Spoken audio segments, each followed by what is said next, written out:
Hello and welcome to this lovely special one-shot to celebrate the Fantasy and Sci-Fi Spotlight in Shrewsbury that's happening in very soon, depending on when this goes out. I am very excited to be running this one-shot of D&D to help promote it, and I think it's going to fit in really nicely with the theme, obviously, of fantasy. There's a lot of game stuff. There's a lot of everybody here is involved in the day, so I'm just super excited. So let's go around and introduce everybody. I'll start off because I'm already talking. My name is Alex S Bradshaw, and I write fantasy. I've got a couple of books there that I've written, Trollgrave and Windborn, which are like Norse fantasy. Trollgrave's currently a Spiffbo semi-finalist at the moment, so that's exciting and terrifying in equal measure. Sorry, that was the door slamming somewhere. Let's go around clockwise from me. So AJ, if you'd like to introduce yourself, please. Hi, I'm AJ Rettger. I'm a fantasy author from Canada.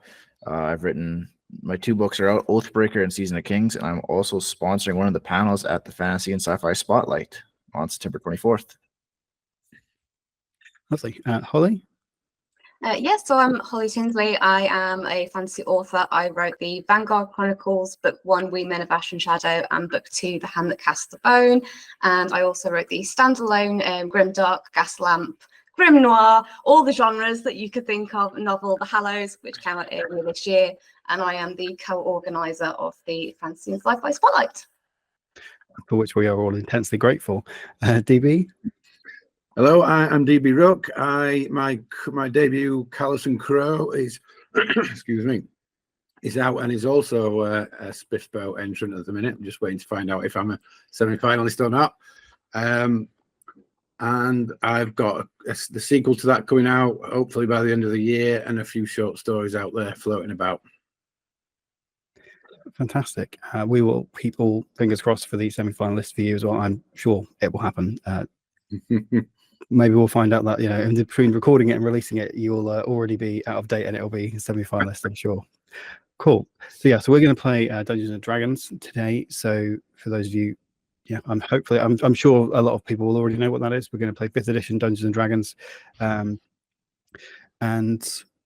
we might as well just dive in. So I've got my notes, I've got the dice, and let's go. So we're going to have your adventurers are going to already kind of know each other, so we're going to skim through all of the. You don't meet in a tavern, and hopefully there's no one sitting moodily in a corner in the shadows.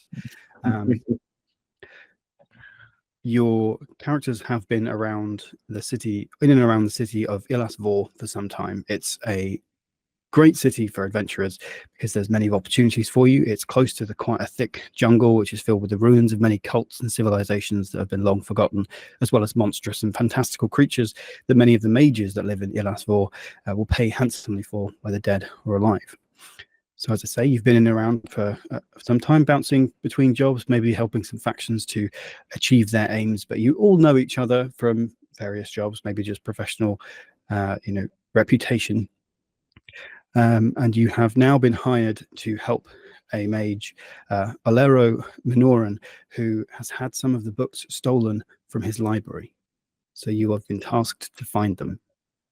He's a well-regarded mage because, thanks in notable part to this library, it's a public library set up on his estate. So this sort of thing doesn't necessarily happen very often. It does happen, but due to the sensitive nature of a mage's library, he often calls in adventurers like yourselves to try and track them down. So this may be a good moment to introduce the characters. This time, let's start with Holly. Okay, so my name today is Martha. Martha is a very tall, stocky built, pale blue Firbolg with bright lime green hair. The first thing that you would notice about Martha is that they have very kind, gentle eyes that just make you feel very welcomed and very, very at ease around them. The second thing that you would notice about Martha is that they have a full beard of bees, which remain on their face at all times, but very occasionally you'll just see one bee like buzz just around them and kind of go and explore and come back. Very happy to be here, very excited to start on this adventure. Lovely. DB, would you like to introduce your character? Yes, so Gareth Amberhand is an athletic thief. Comes from the slums, has a bit of a hatred for the nobility. The first thing you'd notice in an average day is that he is entirely hairless, including eyebrows. He's a bit of a fan of disguise as well as gold. Gold is his main motivator in life. He's human. What human isn't motivated by gold? And AJ? I'm playing Corvus Darkfeather. He's a Aarakocra, or like a bird person who looks like a crow, hence the name. He's a monk, and he is always on the lookout for something shiny to pick up, whether that's money, buttons, like a typical bird, like shiny things, and he's going to collect them all. I can see that Corvus and Gareth will probably get on like a house on fire, as long as they don't try and pick up the same bit of gold, I would assume. Fabulous. So yeah, you have all been hired by Bolero, and you've already sort of made some way into sort of tracking the thieves. There are 8 books that have been stolen from the library on a variety of topics. I can give you all the titles if you wish to know them. There is Mystery, Magic, and Miracle: The Lost Religions Surrounding Ilas Vor. There's a book, Objects of the Gods: What is Better Left Unfound, on the Maintenance of Skeletal Forms. Loathsome Daughters of Ruin: A Natural Philosophy of Harpies. Stories from the Orkhold: The Chronicles of the Physician. Ominous Awakening, which is a stage play, and on Vampires: The Jagged Beauty of Eternity. So a nice wide range of stolen books, which may or may not be throw you off the scent. But you spent a couple of days collecting clues and tracking the thieves, and it's led you, perhaps unsurprisingly, into the jungles that surround Ilas Vor. You have been trudging through this very humid, thick forest with a nice canopy above you, the sunlight lancing through those almost rubbery leaves. And now, as you spend your 3rd day on the road in this very moist place, you actually see in the break in the canopy a nice thin trail of smoke from a campsite that's some way up ahead, which surely is the thieves' camp. What would you like to do? I'm just wondering, is it possible to get a higher vantage point to go up into the trees to have a look to see if we can see anything? Yeah, you can certainly try. Going to be looking at you, my bird friend. Well, I mean, Corvus can fly, so that's. Yeah, sure. I'll fly and get a quote unquote bird's eye view of the camp. Right. Would that be, Could you make a perception check for me? Yeah. Perception.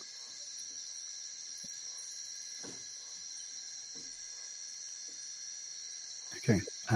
Pretty good. A 25.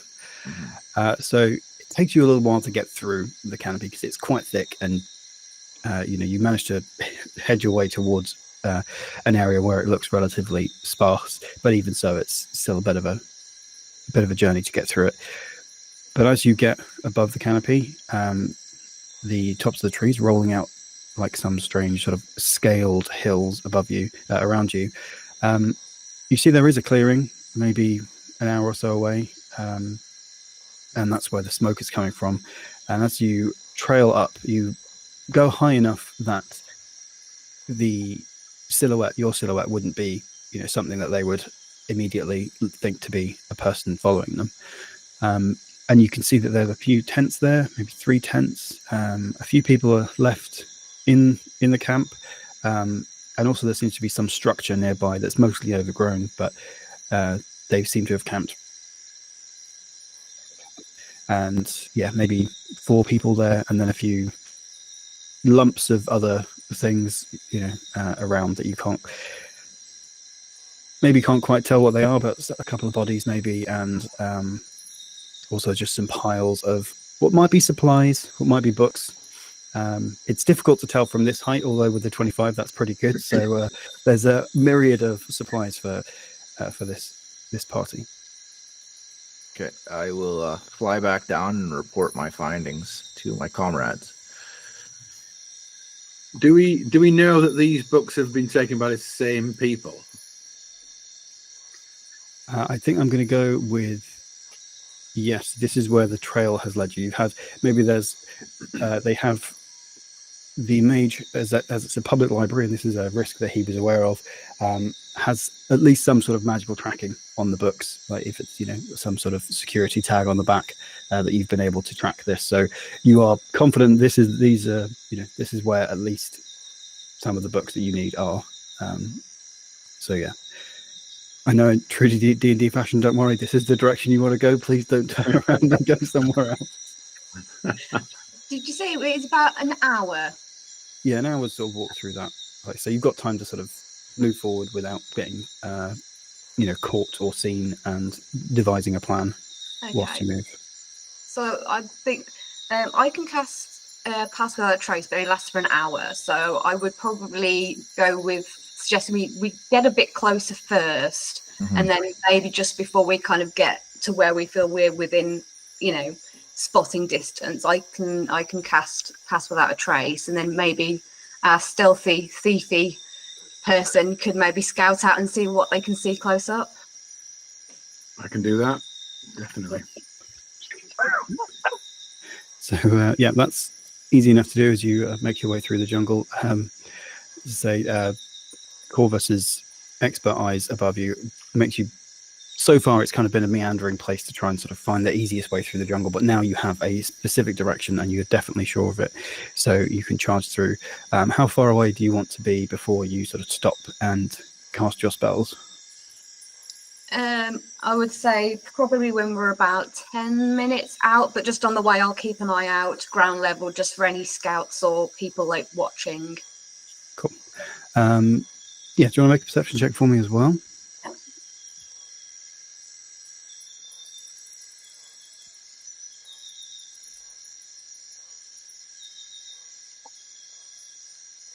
Cool. 6. Oh.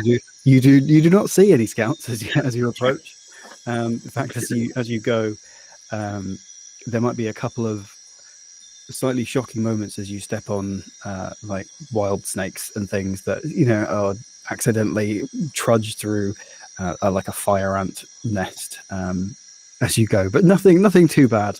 But just certainly you're more preoccupied perhaps with how close that the trail of smoke is, that you can kind of keep an eye on for that, so you don't notice anything else really. The bees are very distracting, that's what it is. It's hard to hear when there's constant buzzing around your chin.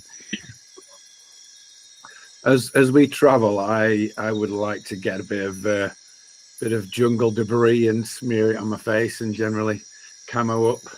Yeah, I think that's very easy to do. So as you travel slowly but surely, the pieces of the jungle seem to be coming with you as Gareth slowly transforms. Yeah, okay, great. Yeah, so you're going about 10 minutes out from that camp. Maybe there's some sort of a landmark that Corvus spotted above when he was flying up around, and he knows, well, this one's quite close, so let's stop here. And that gives you a nice opportunity to pause and decide what you want to do next. Yeah, do we know anything about the thieves other than they stole books? Not really. Not really. No, it's quite a busy open public library. So it's one of the mage himself doesn't really take an interest too much apart from when things go missing. So it could be anybody really. I think the most you've got is really the information about the books that they've taken. Can I see any like creatures or birds around? Me. You can certainly hear some. Are you looking for anything in particular? Possibly like a small bird or a snake, something along those lines. I felt there'll probably be a small bird around. It's a very biodiverse kind of place. Okay. Could I, when I find this bird, could I try possibly to use speech of beast and leaf to try and communicate with them? Absolutely. Now, what does that entail? So I can communicate with them and they will understand me, but they can't communicate back. But they can kind of indicate things. Okay, great. So I don't have to like put on a bird voice. That's always yeah, no, absolutely. I say all a sort of dark, almost oily black bird has just sort of hopped on a branch nearby, and you wander over, and it's looking at you curiously, but yeah, interesting in the bees maybe as they're coming towards it on, and also you. So yeah, you can definitely have a chat with it if you want. Fabulous. So I'll bend down to it. Hello, small friend. I apologise for disturbing your day. I was wondering if I could ask you a few questions about the camp that is just beyond here. Just wondering if you had seen anyone carrying a large pile of books. I don't know if birds know what books are, but I'll ask anyway. The bird, chirps and hops happily from side to side. Okay. I will be more specific. If you have seen a group of thieves carrying a large pile of books, hop onto the branch to the left. It hops on the branch to the left. Perfect. Are they heavily armed? Yes is left, right is no.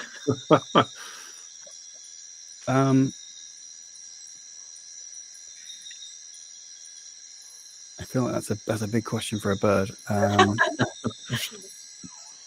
It's going to hop over to no. Okay. Yeah, I'm trying to think what else a bird might know. Shall I get in there and sneak up and see if we can get the bird to at least indicate where the books are? I think yes. That's a good idea. I will relay that to the bird and ask them to please show us to land where the books are. Okay, it immediately zips off through the trees, and it's gone. But in the direction of the camp, it zips off vaguely in that direction. But it's obviously a lot quicker than most of you are, because most of you don't have wings, and it's difficult to see it in the shadows under the trees. But given how pliant it was already, you hope that it's going to land on the books at the camp, or should there be any books. Okay, I'll stealthily make my way in. Cool. Is this with the Pass Without a Trace? Yeah, we'll cast it now. Great. Oh, yeah. Cool. So could you make a stealth roll for me, please? And then Pass Without a Trace is plus 10? And yeah. Plus 10. Yeah.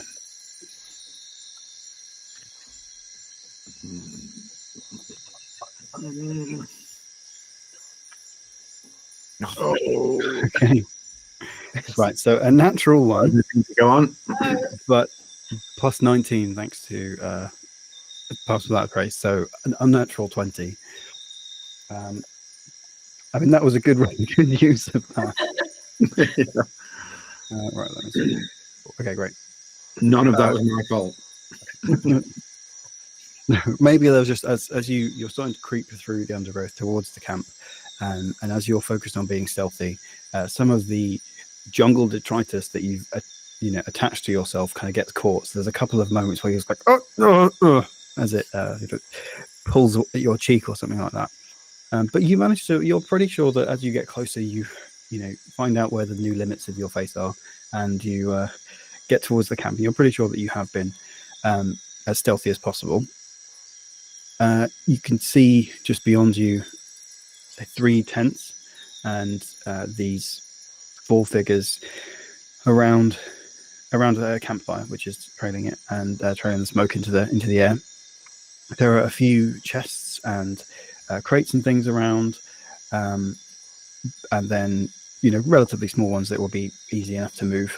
And there's a sort of body of some sort of enormous, enormous for a snake, an enormous snake there, not in like D&D category size terms, but sort of maybe 6 foot long, that appears to have wings, and they're just sort of glancing backwards at it, but mostly talking to themselves around the fire. And you spot the the bird that Martha was talking to on one of the chests, on one of the small chests.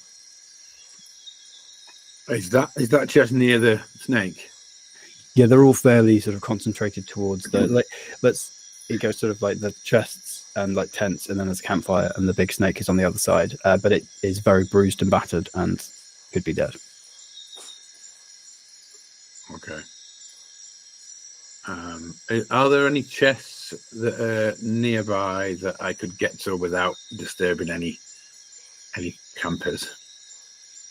I mean, you could certainly try and move a bit closer to the ones that are sort of towards the edge. You know, they've hacked away a little bit of the foliage on the edge of this clearing to make it a bit, give themselves a bit more space. But you're pretty confident you're a stealthy person, so Yeah, I'll do that. Try just the nearest one, just for a little bonus. okay. Okay. You move forward, and there's a collection of 3 smallish chests that are there that you managed to get to, and the 4 figures at the campfire don't seem to have noticed you yet. They're sort of hissing and talking amongst themselves. Yeah, would you like to try and open the closest chest? You can probably reach it and open it without them noticing. Are they small enough to just lift and leg it? Or Yeah, big? I think because they're chests. As I say, they're more travel chests to. Yeah, I'll take the nearest one and come back to report. Okay, great. So, go on. Sorry, Hallie. I was just going to say, where we are currently, are we within eye shot that we can at least see sort of what's going on, or are we still a bit too far out? I would say, because you asked me about 10 minutes away, that's probably a bit too far, but you could move up if you wanted to do that and sort of follow Gareth a little bit. Yeah, start moving up a little bit. Move up, still be concealed though, like in the brush, but like just so we can see if shit goes sideways. Absolutely. Yeah. So you're keeping an ear out and an eye out just in case anything goes wrong. But after maybe sort of 15 minutes, there is a little bit of movement through the undergrowth, and the first thing you see really is what looks to be a floating chest coming towards you, and then you realize actually no, it's in the hands of the very jungle draped Gareth. Nice. So I'll paint the picture, set the scene, and I'll try and get this chest open. Okay. Okay. It is locked. Would you like to try and pick the lock? I would. Great. So I think you've got thieves' tools, which you can just. I'm assuming you've got thieves' tools that you can use for that. Yeah.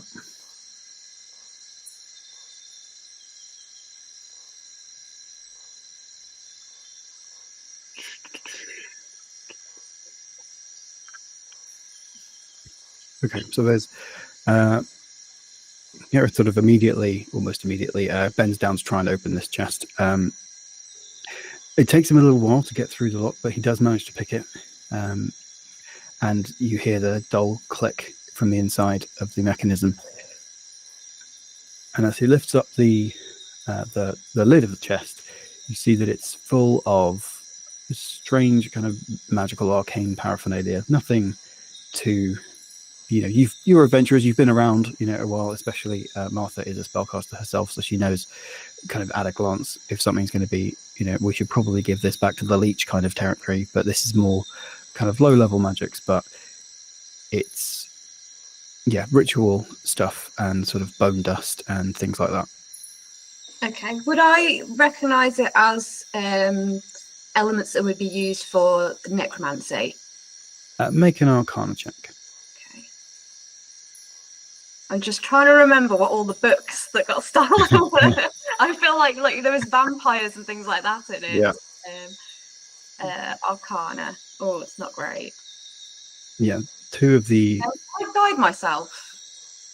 Yeah, I think you can. Yeah. Perfect. As long as you haven't rolled yet, so yeah, absolutely. It's a 1d4, isn't it, for guidance? Yes. Yeah. And on the books there were a couple that could be considered necromantic. Oh no. 7. On the maintenance of skeletal forms was 1, and then on vampires, the jagged beauty of eternity was another one. Okay, with a 7, I think that's what. Well, feasibly, yeah, they could be used for this stuff. Could be used for necromancy. It could be used for a lot of stuff. There's a lot of magical stuff in there, like just ritual accoutrement in there, like candles and dust of various origins, bone dust, just dirt. I mean, like some bat guano in there as well. All the things you need, obviously. Yeah, exactly. All things magical. It's very likely they could be used for necromancy, but as I say, they could be used for other things as well. Okay, so I think it's safe to assume that they have a magic user amongst them. I think that's probably safe to assume. I don't know what you guys think, but I'm thinking possibly ambush, maybe, because I think we want to be able to question some people, don't we? Like, I mean, you might just want to kill everyone. I don't know. What's your thoughts? Maybe I should get ahead and make sure that snake's dead. Yes, because I was nervous about that. If they want to try and resurrect something, I would be concerned about that. Yeah. Just guessing. So between you two, have you got are you decent fighters? I can hit a lot in a turn, but my damage is pretty middle. I'm not like knocking anyone out one turn. I mean, I'm probably more of a lover than a fighter, but I do have some. I have some magic spells up my sleeve which I could use. Yeah. But yeah, I think maybe like stealth and surprise is going to be our best bets rather than just charging in. Yeah. So how about we get close? So we're on the outer edge of the clearing. I'll get up front, check the snake, give you some kind of yay or no symbol, and then maybe I'll stick someone in the back and all hell breaks loose. Yeah, I think that sounds like a good plan. I'm wondering whether or not it's worth. Sorry, I'm desperately trying to see what AJ's character's called because my sheet's in the way. Corvus. I'm wondering, Corvus, is it worth you maybe just circling out a little bit so that if we go in, we're not all bunched? Sure. Yeah, I can kind of branch out or sky bomb down or whatever. Perfect. So yeah, we just need to agree. What's the signal that you're going to give us, just so we know? Live or dead. Simple. Got it. Right. Excellent. So sneaking back into camp. Yeah, I assume. Okay, great. So can everybody make a sneak check for me, please? I think you're all able to do that without being disadvantaged.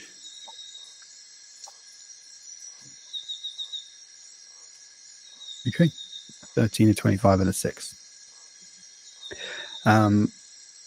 Great. Okay, so you guys, make your way back to it. Let's say that as you get, you can start seeing the break in the foliage that leads to the clearing where the camp is, and then that's when you sort of start pulling back, and Corvus maybe takes to the sky, or at least starts climbing some trees to start that dive bombing run, and Gareth moves around to check the snake. Go around to the right from where you are. You can see the snake's body is sort of on the other side of the camp to the tents.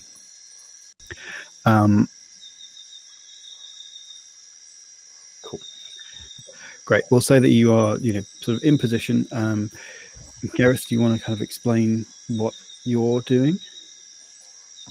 So is there a way to get close to the sort of the head end without getting too exposed? I think that's so the camp is kind of broadly circular, and the snake has been left on sort of the right hand side of the camp from where you originally were, so you can kind of go around to the foliage. If you make a perception check to see how well you can see from without breaking that cover. Yeah. While they're doing that, the people that are in the camp, you say they're all quite clustered. Yeah, they were sort of clustered around the campfire, just sort of, kicking stones and just making their time. Okay. What's DM question? What's the range on thaumaturgy? I want to say like 120 feet. Okay. Let's have a quick look. Where's your spells? Oh, it hasn't put your cantrips on. I'll do that in a second. Okay. Google to the rescue. If it is within range, what I will Yeah, do is no, sorry, I was way off. It is like 30 feet. Sorry, that's almost okay. way off from what I was saying. I think I'm not 30 feet, like within 30 feet of them. No, I think it's like yeah, you're probably like 40, 45 feet at the foliage level, so 90 feet across for this circle. Okay. I don't think that's going to work That was- then. Yeah, that was a terrible DM call, honestly. Okay, yeah, I will just go through and adjust spell briefly as well. But you rolled a 25 on the perception check, which is very good. So you can see that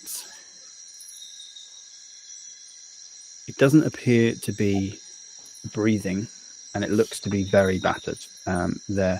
It is a winged snake. It's not. You've heard of winged snakes, say you're seasoned adventurers, but the ones that you've heard of people fighting off are sort of a couple of feet long and barely a nuisance. This one is enormous compared to those, and there's a sheen to its wings that is almost like starlight or rainbow-esque kind of sheen. It's very pearlescent. As you're sort of sneaking up, though, it kind of twitches a little bit, and you can see its eyes start to move and kind of look towards where you are, one of the eyes, and its head just sort of twists a little bit. And then you hear a voice in your head at that point. It sort of hisses at you, just, please, stop them. They have killed and defiled my partner. We protected this temple. I can no longer fight back. Please help us. It came straight to your head. That was, nobody else hears anything. It was all telepathy. So I'm going to look back to my buddies and put 2 thumbs up. That means he's extra alive. Yeah. And how close are the nearest people? Probably about 20 feet from you, from there, should we say? There's Wait, no, I 4. said 45, didn't I? But it's like 90 feet across. So, yeah, maybe like 40 feet, let's say, to keep the campfire being relatively central to the camp. And there's 4 of them, yeah. And that was a very good perception roll. So you can see, if you lift your eyes towards them, that although they are humanoid, they have very snake-like features. They have flat noses, and they seem to be, talking in a language that you don't necessarily understand. And it's got a lot of hisses, a lot of S's, drawn out S's.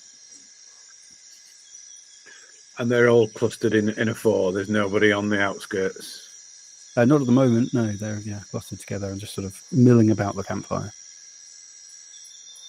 I will try as much as possible to think some kind of agreement in case it can understand me. Yes, yeah, you can. You hear a mental. If a snake could give like a telepathic double thumbs up, that's what it would do. No, yeah. Okay.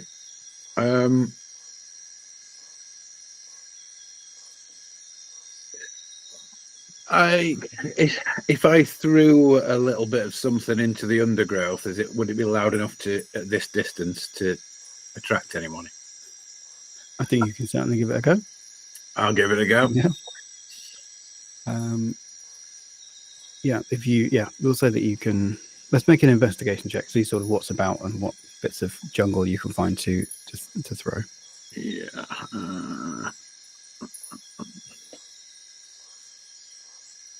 Cool.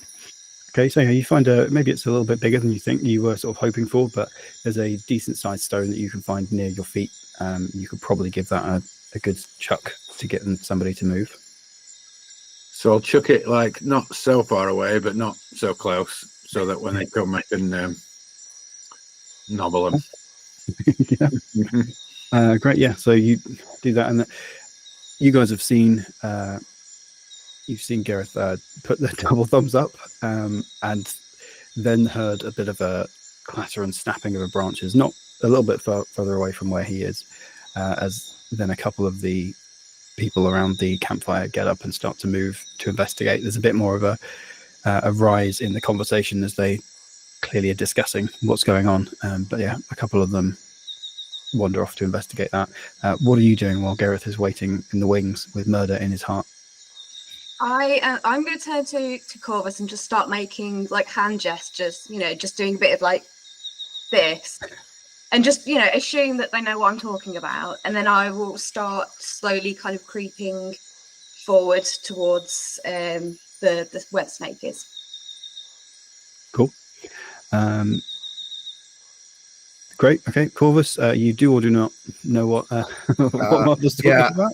I nod politely, but I have no idea what she's getting at. Great. Okay. So for Gareth, the couple of figures, as you say, you see these sort of snake-like features on them are approaching.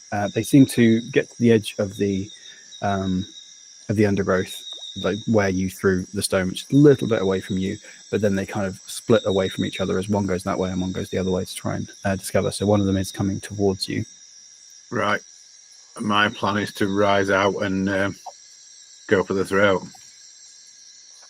Right. They seem to be muttering to themselves as they are, walking towards you.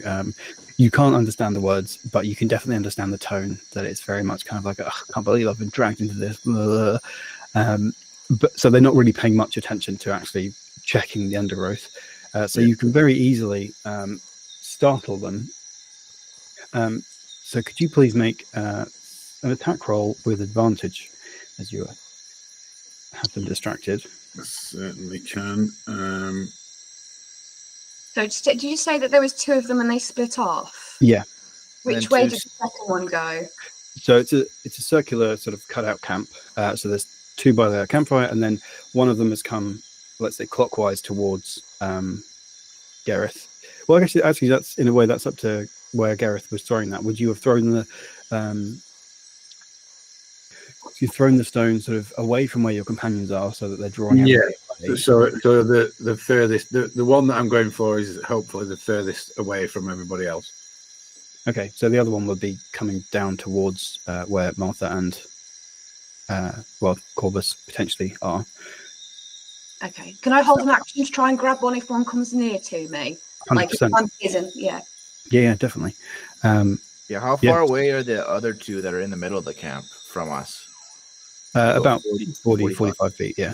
Okay, so I can close that distance. Okay. Yeah.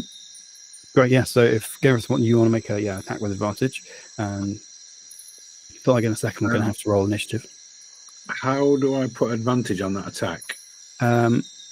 If you click attack, it should then say, do you want to roll at normally advantage or disadvantage at the bottom? Yeah. And that is, and I've got sneak attack. Yeah, we do sneak attack for the damage, yeah. Yeah. Nice. Lovely. 21 definitely hits. So it all begins to happen at once. If you could roll your damage for that.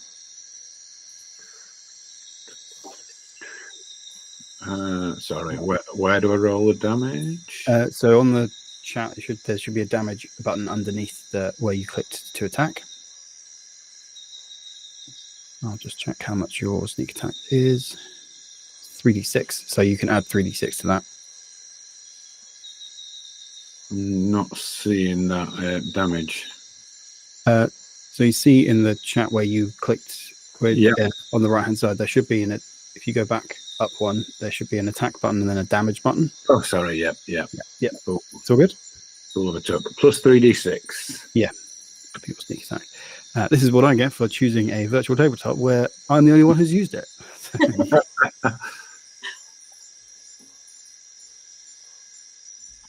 That's very good. 20 damage. Okay. So you see that clearly is not human, got slitted eyes, and there's this forked tongue that's sort of almost squawks in surprise as you slip a blade between their ribs, and they hiss and spit out some sort of curse at you because they haven't quite gone down. So I feel like we need to roll initiative at this point.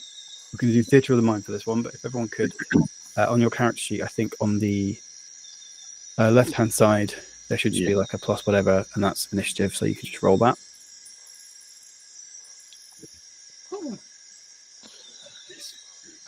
Initiative. There is no combat encounter. Oh, sorry. This is what I get for using a VTT at all. Again.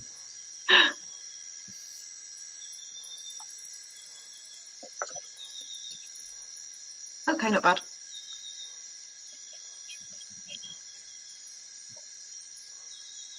Oh. Okay, cool. So we've got a 22 for Martha, a 19 for Gareth, and a 5 for Corvus. Perhaps distracted by something. Something shiny in the grass. Yeah, exactly. That means glinted, and you are over there. Okay, so that is not great. So we've got Martha, Gareth, and then Corvus, and then the rest of them. Just a quick question for you, Alex. On my character sheet, where would my key points be since I'm a monk? As I'm not seeing it listed. Let's have a quick look. Do you know off the top of your head how many you would have at 6? We can quickly look it up. But that I don't. 6 out of 6. So if you go to the third tab, features, there is a one of them. It says key points. So what I can there it is. Okay. Hopefully it's shown up on your sheet as well. So what I've also done is just favorited that. So hopefully it should be on the left hand side of the sheet now as well. Yeah. Okay. That helps. Perfect. Thanks. Excellent. Great. Okay. So combat begins as one of these snake-like humanoids is immediately like stabbed in the gut by Gareth. So we'll give a surprise round for that. Let's say that the other one that Martha is hiding to nab is say about 5-10 feet away. So if you wanted to, you could also use the surprise round to grab them. Because you've readied that action. And you are actually first in the initiative order, so I'll give you that as well if you wish. Yeah. Okay.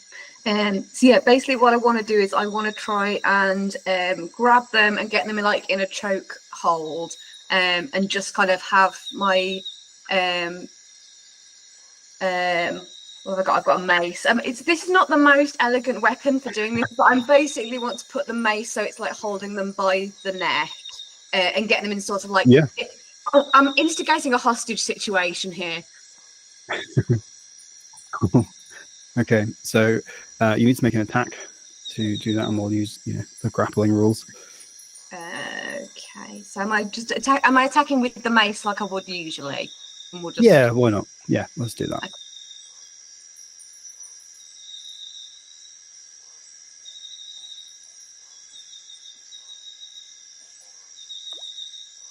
Okay. Ooh. Okay, so an 11. So that's right. So you leap out of the bushes and sort of swing the mace around quite wide because you're trying to sort of strangle them with it. But equally, this enemy is equally as surprised as the one that Gareth has stabbed. So you managed to get the mace kind of around and pulled up against its neck, and that enemy is now grappled, and you have them. Okay. I am going to. Can I see where the other two that remain are at the moment? Yeah, they are stood up by the campfire, looking shocked. Okay, so they've seen us in that case. Yeah. I feel like at this point the element of surprise has been well and truly lost. Okay, in that case, I'm just going to. Can I use some of my movement, and this might possibly take my bonus action as well, to try and just drag them forward so like they can see that I've got one of their property. Yeah, it would just be sort of the cost of movement is doubled, so you probably have you can do that for 10 feet or so. So that'll put you in sort of the middle of the clearing, or the between the edge of the clearing and the campfire. You can kind of drag them towards the middle. Okay, and I'm just going to stand there and try to look very intimidating, like the bees are going to like swarm out of it. Yeah, almost like a halo of furious bees, just kind of miasma of fury. I like it. Okay, so we'll take Gareth's action in the surprise round as the stabbing. So the enemy that you have is still alive. It looks very cross with you. I wonder. You've been around the block, so to save me from accidentally revealing the name of the enemies, I'm just going to tell you that you recognize these now as you've started to fight them as Yuan Ti, so they're snake people, unsurprisingly perhaps. So you know a little bit more about what you're dealing with. A single Yuan Ti to you is, as a seasoned adventurer, isn't necessarily particularly dangerous, but they don't go down as necessarily as easily as, like, I don't know, a common guard from somewhere you're trying to steal something shiny from. Yeah. Okay. Cool. Okay, so Gareth, if I take that as your action, is there anything else you wanted to do?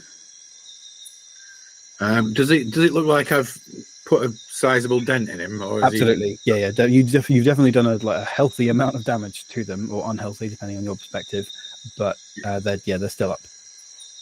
So we'll give you all the movement left, and you've got a bonus action, which, you could. You've used a short sword. You could stab them with a knife as well, if you wanted to have both of those out. I will short sword again with my bonus if that's permitted.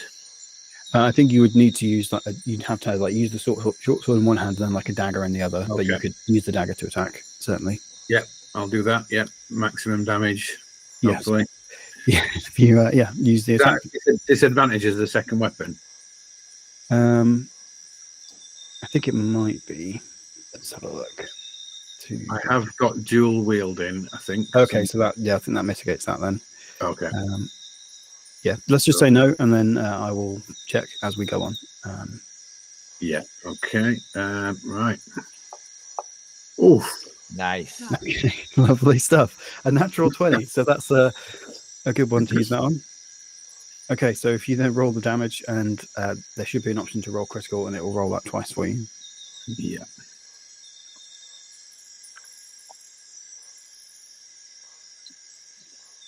Very nice. Okay, it's looking very shaky on its feet. You've taken off most of its health as the dagger then skitters across, I don't know, the other ribcage, the other side of the ribcage. This is a very holy Yuan Ti, but not in a good way. Okay, that basically uses up all of your actions. If you wanted to move at all, you can do that, but I feel like you want to finish the job. But yeah, I want to do that. Yeah, perfect. Okay, Corvus, you are up for the surprise round. So you have noticed all of this going on. Distracted no longer by something shiny. What would you like to do? I guess I'll fly in and just kind of drive by, punch one of the guys at the center of the camp. Okay, great. Make an attack roll. Unarched.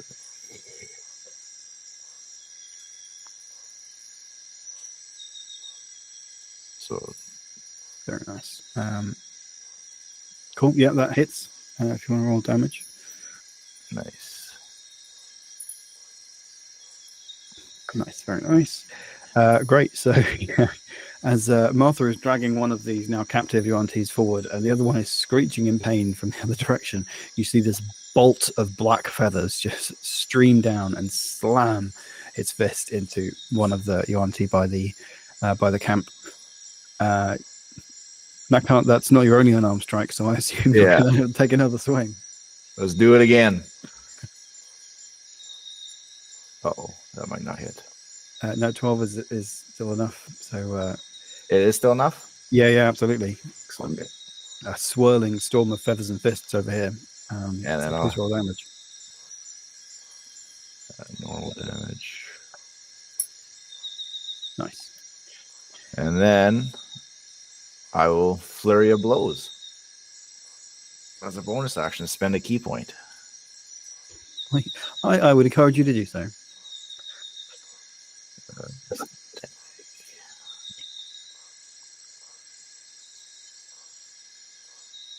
Right, 18's perfect. Another hit. 7. Oh man, maths. Okay, this one as well is looking particularly. I'm displeased about that. It's looking unhealthy. It's still got some of it. It's still standing, but it looks very bruised and battered at this point. Okay, we're gonna go back to the top of the round as we end the surprise round. So Martha, you are up. If you wanted to call anything out or do whatever you want to do. just from looking at them, would I have any idea which one of this group would be like considered the leader or like some sort of commander, like the biggest threat, essentially? They all look very similar, and I think if you make just an intelligence roll, just to sort of see.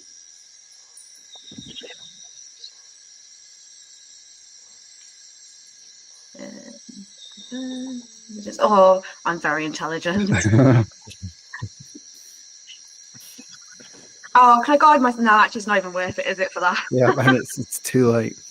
Okay, 4 on the intelligence check.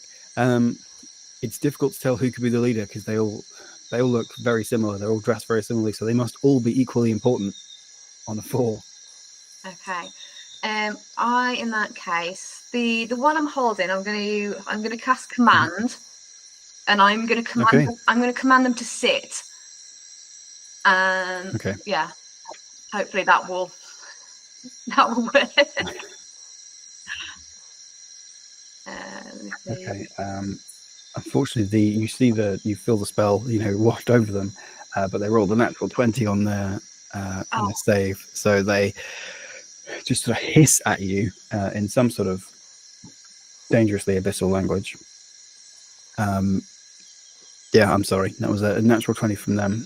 Is there anything else you'd like to do? You can obviously just cry out. That's free actions to shout stuff, but I could just cry. That's yeah. Well, I mean, that's crying is always a free action. As a bonus, would I be able to get my spiritual weapon up, kind of, and aim it to like basically to assist Corvus with the 2 that are? Yeah, yeah, definitely. Yeah, what does your spiritual weapon look like?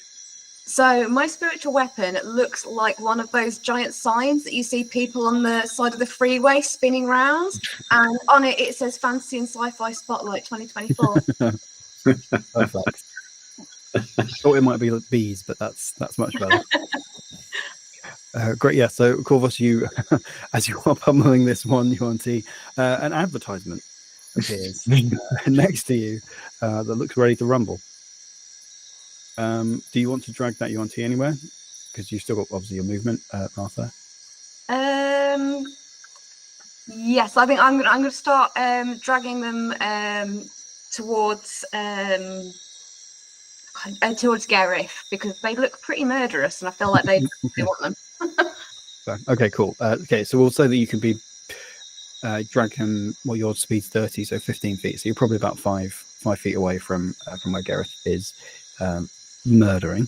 So Gareth, you are now up. How would you like to continue murdering? I'd like to continue murdering, please. Perfect. Perfect. So please make an attack roll.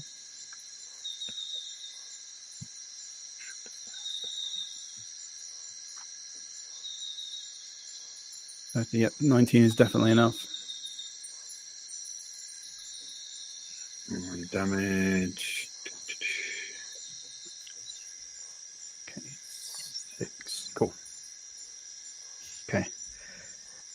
I would say that as you swing your short sword, slicing through the hisses of pain that the UNT is making, it tumbles to the ground lifeless. So you have your movement left and your second attack with Martha holding one tantalizingly close to you, as well as Corvus on the other in the center of the clearing. I'm gonna have to go with character ethics and quickly rifle his pockets. Okay. over comradeship, I'm afraid. That's fine. Make an investigation check as you rifle their pockets, and we'll take that as your bonus action. Okay, 12. Not a huge amount. There are a few sort of 3 gold coins, a couple of coppers in there as well, a bit of lint, and they've got a scimitar, which they didn't manage to draw, and a short bow. But apart from that, they seem they're traveling fairly light in their own camp. While he's rifling through the pockets, I'm like grappling this UNT and like just giving you like this, dude. What are you doing? Look. 2 seconds. Exactly. I'll be with you in a minute. Great. Okay, so that's that's you two. So the Yuan-Ti who is currently grappled is up. So yeah, it's going to try and just break free of your grapple. So if you could make, you don't have a DC or anything, do you? So if you could make a strength athletics roll for me, and we'll see what you get, and then we'll see what they get. Is it a normal roll or a saving throw? Sorry. Just a normal roll. Okay. I mean, it doesn't matter either way because my strength is rubbish. Not great. Okay.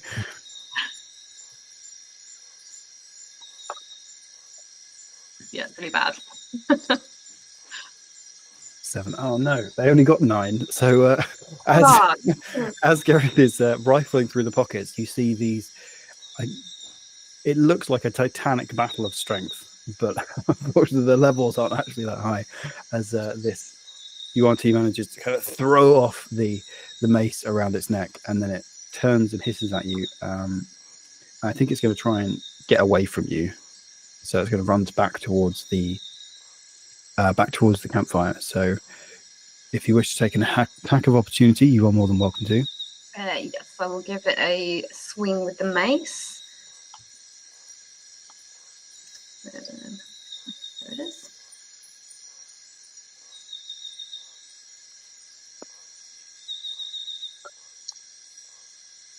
Okay, 12 is just enough. So yeah, you managed to connect with maybe its hips as it dives away.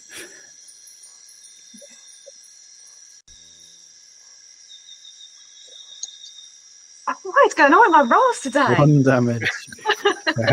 It all adds up. Maybe not very quickly at that rate, but it all adds up. Taking apart piece by piece. Yeah. So it just basically sprints towards the campfire. So it doesn't quite get to that little melee that's going on, but is there. Although your turn was to summon that. Okay, great. So Corvus, you are up. You are stood next to one that is looking fairly rough around the edges, and there's another one and one coming. Okay, I will punch the guy who looks pretty roughed up. Okay, please make an attack roll. Let's go. Yeah, 17 definitely.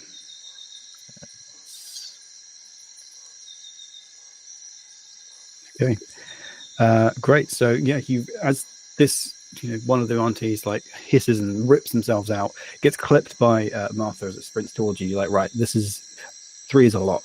So you just crack this one across the jaw, and it just goes down, and you can square up to the other 2. So that one is out. All right. For the second person at the campfire, I'm gonna try and hit him with a stunning strike. Okay. So I guess I'd have to hit first, right? I think you have to hit first, and then I do that. Okay. So let's try it. No. Oh, 10 is actually just under what you needed. So it manages to, maybe your feathers get slightly tangled in the body that's already falling, and put off by the blazing sign saying that the Fantasy and Sci-Fi Spotlight is on in Shrewsbury later this month. You're slightly distracted, so I will then. Yeah, I'll use another unarmed strike as my bonus action. Okay, great. See if I can redeem myself with that stunning strike. There we go. Nice, yeah, very much a hit with that one with 17. And then I believe it's a Constitution save. Yes. Yes. What is the DC? 14. 14. Okay. Oof. That is a big old. Oh wait, Constitution +0. A big old 3. Nice. So yeah, that one is stunned. Yes. I'll do a whopping 5 damage to him. Nice. Okay, right. So we are back at the top of the round. You have a stunned Yuan-Ti, and you have one that is sprinting away from the murder corner. So Martha, you are up first. Okay. How far away is the one that's run away, Goth? About 25 feet. About 25 feet. Okay. In that case, I am going to 124. How are they lined up at the moment? Like this, is it 2 of them that's left? Yeah. Yeah, are they kind of in a line? If you take a 5-foot step to the right, then you can line them up. Okay, I will take a 5-foot step to the right, and then I will guiding bolt and try and like basically go like straight shot through. Okay. Okay, that's an attack roll from you, I believe.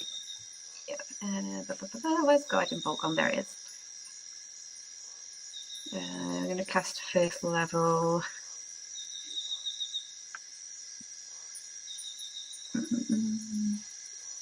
I keep trying to think of ways that I could get advantage, but I can't think of any. Okay, that's not bad. I mean, you've already lined them up, so that's Yeah. also pretty good. Okay, yeah, that's a hit for both. Oh, that's a lot of dice. Okay, so yeah, the one that you've clipped is now shining like a beacon. Yeah, again, this sort of echoing the neon. I'm going to go with orange because that's the color the posters are of the advertisement. As is the other one. So now, the next attack on either of them gets advantage. So yeah, well, you had advantage actually against the one that was stunned because Corvus just stunned one of them. So do you want to roll again for that one and just see if you would have got like a critical or anything? Just roll another guiding bolt again. Yeah, just roll another attack and then we'll just in case it's a critical. Just in case, yeah. Okay, so a 13 to make up to a 20, but you know it was better. So that was 19 points of damage. Great. Okay, great. So they both look incredibly beneath the neon orange glow. They both look very unhappy about this. So is there anything else you want to do, Martha? I think that makes a good promo ad if you just take a picture just there. I've still got a bit of movement left, haven't I? Yeah, good. 25 feet. Okay. I am going to. No, I'm going to stay where I am for now. Okay. That means that Gareth, you are up. Do I have time to draw my bow? Absolutely. Yeah. Yep, I'll do that. Who's in the worst state of the two glowing? The one closest to Corvus is the one in the worst state. It's the one closest to the campfire. And he's not so close to Corvus that I might hit him? No. Excellent. No. Then I shall shoot that guy. Not in my games. And actually, you have advantage on this because he's been hit by guiding bolt. So the pulsating orange is helping you aim at him. So should I just roll another attack? Yeah, just roll another one. Yeah, and then that was 11, which was enough. So you have hit him, but again, we might as well try for those criticals. Okay, 13, not a critical, but you have hit, and because it's with advantage, you get to use your sneak attack damage again. Yes, so that's an extra 3d6. 3d6. Oh, nice.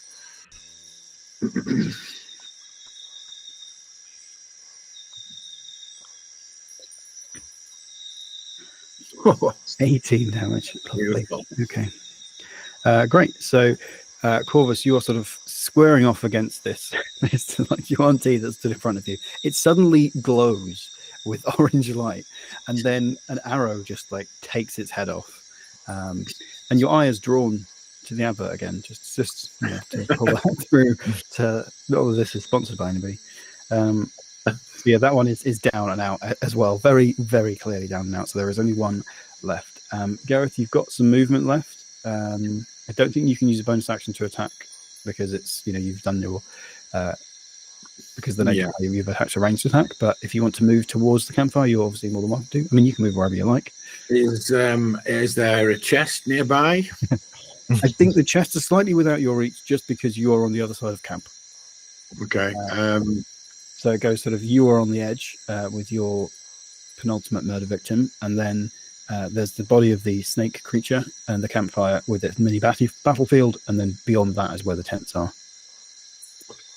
I'll go and strike a pose with my arm around my snake buddy. Right.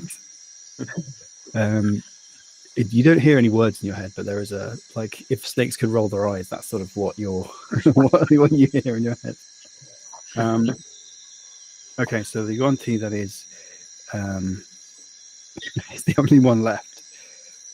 How clever are Yuan-Ti? They're pretty clever. Okay, so it's going to fall to its knees because you tried to tell it to sit down and you tried to grapple it before. So the Yuan-Ti that is left is still glowing orange, and it's just going to put its hands up and sort of kneel by the fire. And you hear it just kind of hiss out, "I surrender!" Is he still glowing? Yeah, definitely. Yeah, he is still glowing. Unfortunately, that counts as shiny, so I'm Okay. Okay, great. Well, it's your go as well, Culver. So you get to decide how the surrender works or doesn't work. Can I hit him non-lethally? Like just like knock him out? You can, Right. yeah, you can. I will try and do that. So you attack with advantage. Oh, with advantage. Shoot. Yeah, so just roll again and then we'll see. Okay, cool. Okay, so the 23 was the highest there, so you do hit.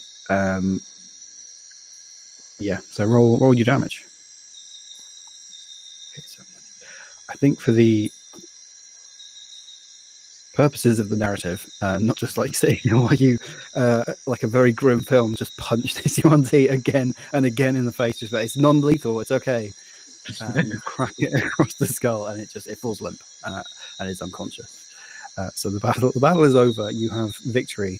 3 out of 4 Yuan-Ti lie dead, but you have one that's unconscious. I'll take this chance to tell everybody that the snake asked me to intervene. Okay. So just to check, when the Yuan-Ti was speaking, did they speak common, but Yes, just with like yeah. Okay. Yeah. Yes, they were speaking common. Earlier they were not, but now as they were talking to you, they were speaking common. Okay.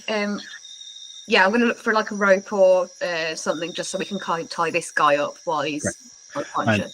Sure, between 3 hardy adventurers and this camp, you can definitely find some rope and truss them up. Yeah, do that. Still no word from the snake of next steps.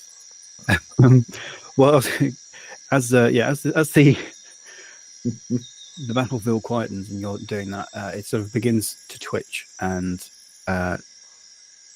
transform into what can it change shape into? Like a small sort of humanoid that looks almost like an Aboriginal tribe, Amazonian tribe person, but again very sort of beaten up. And I don't think it can talk though. It's still talking to you with telepathy, and it just sort of sits where it is. You say, "Thank you for your help. They have defiled the temple." And it points off closely to you. They soon, if not already, begin some sort of ritual. Please, can you stop them? Save my mate. It's giving you all of these, its telepathy reaches to all of you at this point. Okay.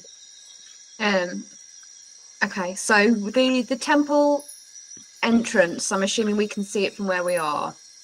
You can see kind of a very overgrown pathway, and then it looks to be like a wall, a very overgrown wall in the sort of 200 feet away that you can kind of just make out, and that's where the temple presumably is. That's where he's pointed you to. Okay. I feel like we'll need to stealth our way down there, but first, should we check the tents just to see if there's anything useful? Yeah, can I? Chests. I'll go straight for the chests. Yeah. Okay, so anyone checking the tents, make an investigation roll, or somebody make it with advantage if you just want to make one, and then do the same for the chest I will, as well. Guide on that as well. I will look for whatever's shiniest in the camp and go to it.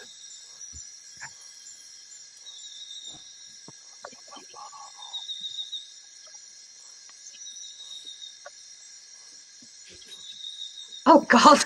Okay, so 12 from Gareth, who is very focused on the chests. Corvus is a 1. Oh my goodness, it's a -1 you've got on that skill. I didn't realize that. I still would have made you roll it, but I didn't realize it at the time.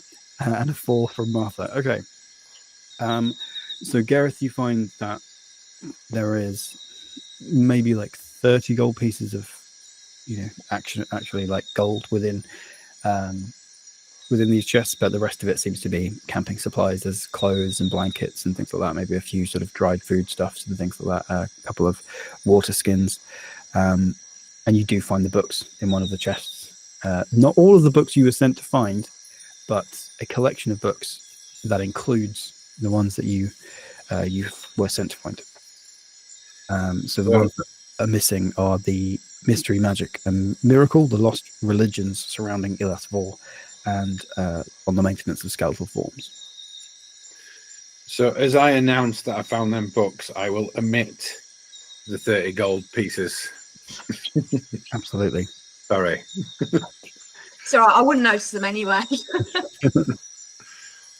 And Corvus, you go looking for something shiny, and there are some shiny things in it, but it's just like water that's reflecting off of the I'll just light. I'll just like keep turning my head as I watch it. Not sure. Again, Martha, I'm not sure you find anything particular. There's no one else in the camp. You at least are able to say that. There is one of the tents is clearly a couple of the tents are clearly for the sort of peons to stay in, and then one of the last tent is slightly more ornate and has a few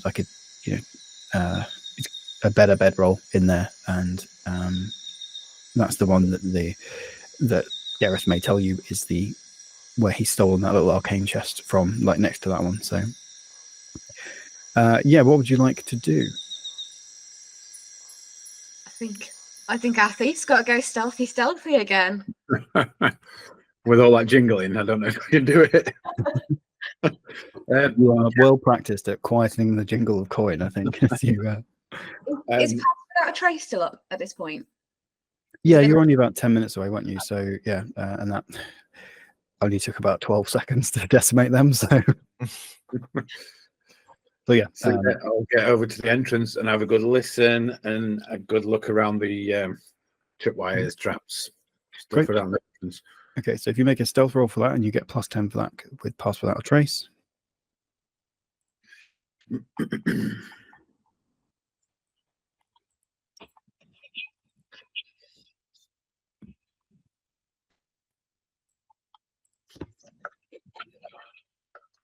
Great. 33. Nice. Lovely. Love a rogue. Yes, you are almost determined at this point that you know that you didn't do your best work earlier. So you're like, well, this is it. They're all watching me again. I'm going to make sure. You managed to stealth your way up there, absolutely confident that nothing nary a wildlife has seen you either. And there's this sort of big entranceway with it looks like sort of snake heads adorning either side of these statues, snake statues adorning either side of this kind of entranceway, and a low sort of wall that's got trees growing all over it, vines, creeping across it as well. Beyond that, you see a shattered bridge, which you can just about make out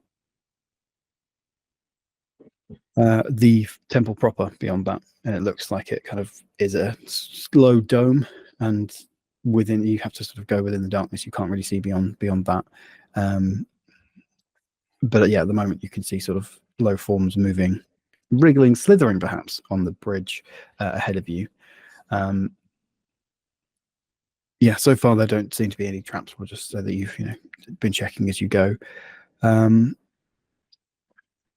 think that covers everything that you can see. Is there anything else you want to investigate while you're away? So it's only sort of 200 feet away until you reach this sort of low wall. So it's not. You could probably signal from here if you wanted to. So it's a tunnel leading to a bridge, but it's all indoors. It's all dark. Yeah, the temple itself goes down into some darkness, and there's this kind of overgrown canopy that's very thick around it, and these vines sort of creating this massive dome. that the vines themselves are kind of patterned like the backs of, you know, brightly poisonous snakes and things like that, which so yeah, you can get through the entrance of this without having to unlock anything, but beyond that you might need to do that for the temple itself. Do I know if either of these two can see in the dark? I feel like you would know that. Can either of you two see in the dark? That's a good question. Can I see was in the just dark? looking it up. Yeah, I couldn't remember if I had dark vision or not. I don't think I can. I don't think I do. I'm assuming it would just be on the main character I think page. it should be. I can also just quickly Google it to see what.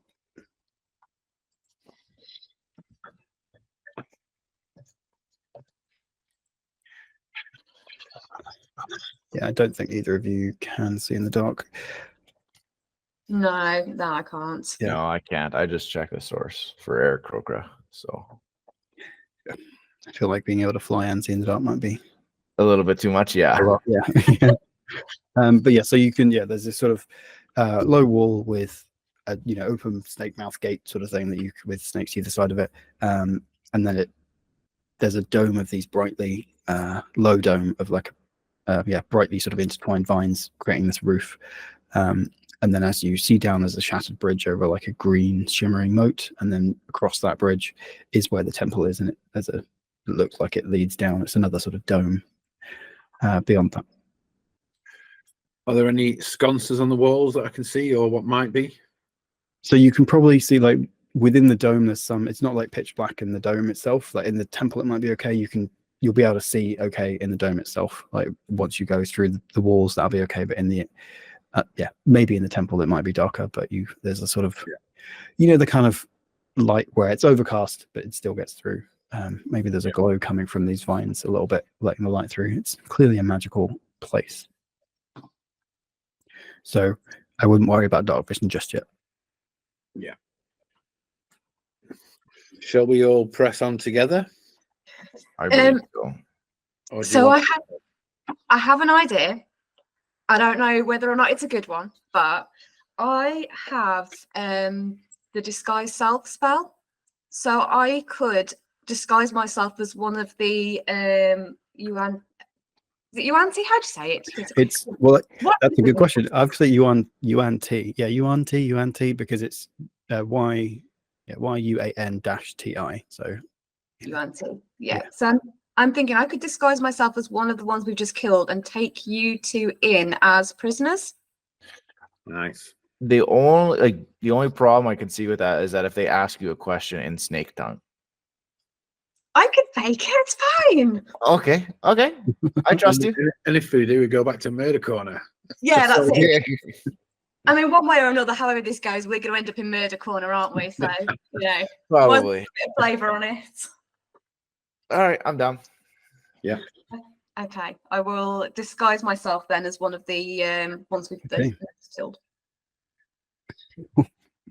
So suddenly you have instead of Martha with the beard of bees, you have a snake person, you know, standing in front of you with a blunted nose. Although the Firbolgs also, I feel like, have quite sort of pushed up noses, and almost scaly skin.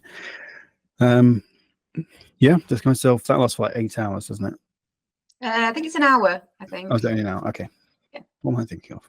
No, I'm so good. I'm hot on my spells today. Let me just double check. I'm not getting it wrong. Yeah, 1 hour. Oh, no, okay. Oh, maybe I'm thinking mage armor somehow. Great. Okay. Yeah. So you are disguised. Is there anything else you want to do before you start marching into this temple? I don't think so. I think we just need to go for it. Yeah. Yeah. Okay. So you two are walking behind the not Yuan-Ti. Cool. So yeah, as you go into this temple, the ground begins to slope downwards, and you see this sort of shimmering, almost simmering moat, as it were, around this temple. And the bridge ahead of you has been shattered, and as you come up to it, you can see that the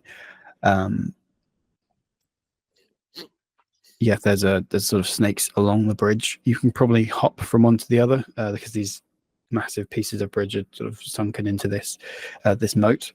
And as you see there's a few snakes on the way, and as you look beyond, you can see, very similar to the snake that you were talking to in the camp, you can see one that is, instead of this pearlescent rainbow wings, this gigantic snake that is kind of floating and hovering on the other edge of the bridge, but it has sort of sickly black wings, and there's sort of chunks of it missing, and it looks very much like it's been resurrected as some sort of zombie. Quick question. Can I religion check to see if I know what god this temple is worshiping? Absolutely. And I suck at religion, so this is going to be interesting roll. 4 minus Ooh. minus 1. It's probably a snake god of some sort. All right. Yeah, so as you approach the bridge, as I say, you can probably try and hop from one to the other. I will actually bring you across.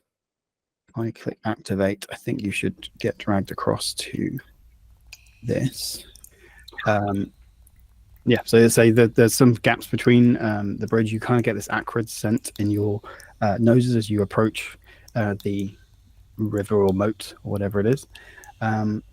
You're just going to kind of head forward, but as you reach that point, you can hear the sibilant hiss of this kind of resurrected snake in your head. You should not be here.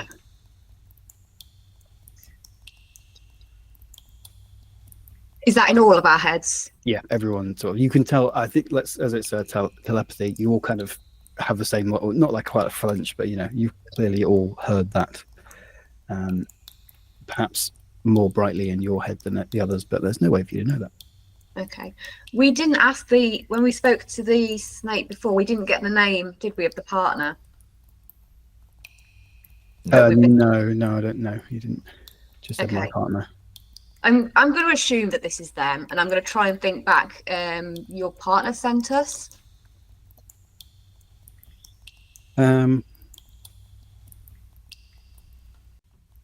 There is a flicker of, it sort of stops in midair for a second before it catches itself, and then sort of says, I serve Seldeath now.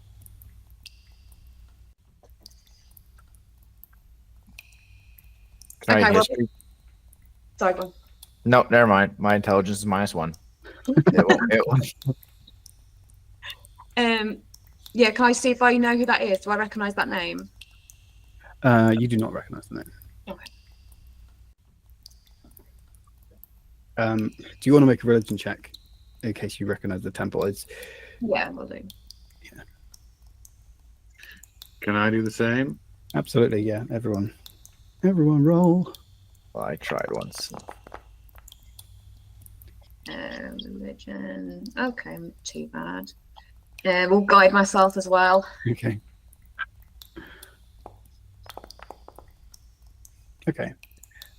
Cool. So maybe Gareth, you make it your business to know the different sort of temples that you might come across in the jungle, because you need to know which ones might have the most gold in them. And Martha, you're obviously a cleric, so it behooves you to know these things. So you know that this is a temple to Thytil, a snake god of healing.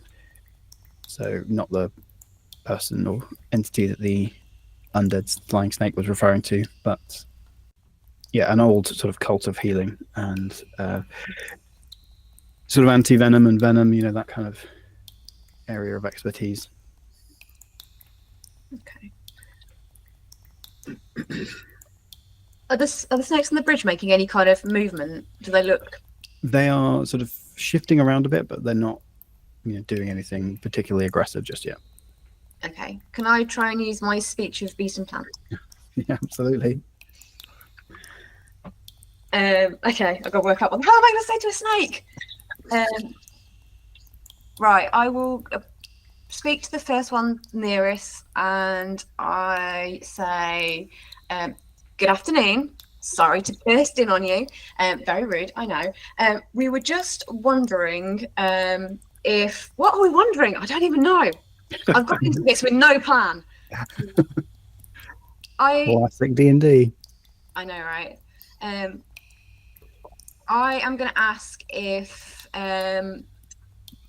their temple has been invaded, and if it has, for them to like rise up. Okay. Can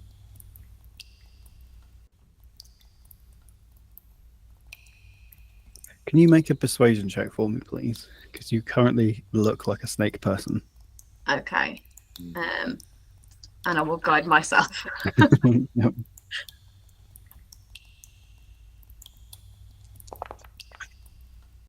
Okay. So shakily, hesitantly, but they do rise and push their heads up in the manner that you have asked for. Okay. I'm also going to ask if there are more invaders in the temple at the moment. They continue to be risen and sort of bob their heads in agreement with that question. Okay. Final question for them. If we were to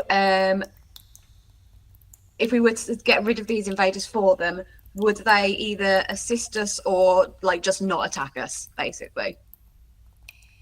There's a moment of hesitation again, but as you ask that, they slither off and disappear. So they put themselves out of the equation. That's their answer, is to not get in your way. Cool. In that case, I'll just turn around. 2 thumbs up. Nice. We're good to go.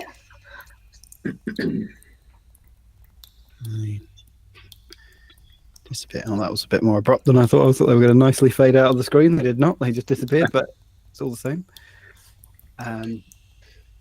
How much of a leap is that first gap? Is it just fairly easy? Yeah, it's about 5 feet gap. Each of those, you can just about see those grids there. Each of those grids is 5 feet wide, so you can, make it without. Certainly, you can make it without too much trouble, and obviously Corvus can fly. But yeah, as you have been having this conversation, the undead snake monster looks suspicious, as much as a snake can. I suppose they always look a bit suspicious. She says, "So you are with him?"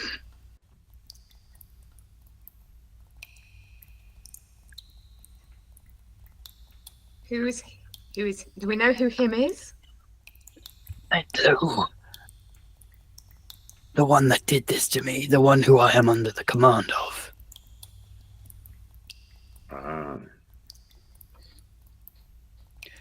Corvus, are you shaking your head at this point? Is that in character, or is that...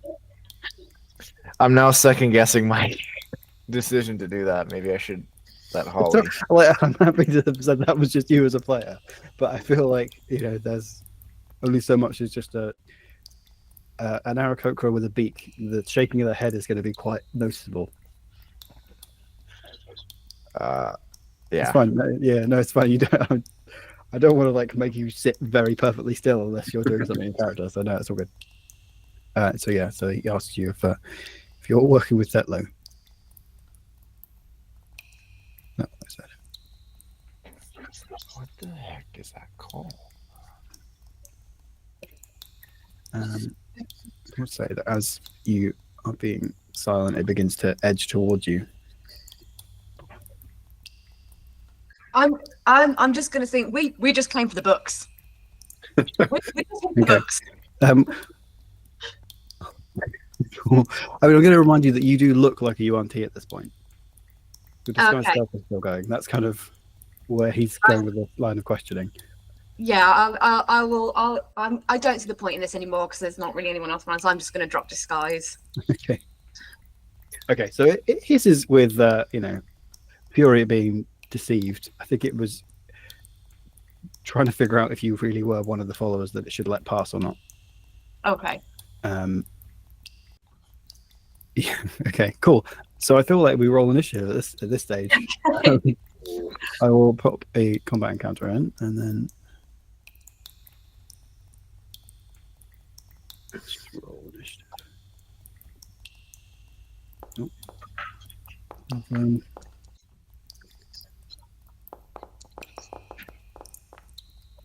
Oh man, that Quaddle did not do well. Okay, great. So we're in combat as it rears up a little bit, flying above the bridge. You can see that we've got Corvus, then Martha, then Gareth, and then the Quaddle. Corvus, what would you like to do? And it is how far? I gotta close my character sheet here. So you're about 60 feet away. Rats. I guess I'll have to use spend a key point, use Step of the Wind. Okay. And so I can get there in one turn. And then guess I'll punch it twice. Okay. You should be able to move yourself now. If I'm towards the game. I can also move. If you just got stuff everywhere. There you go.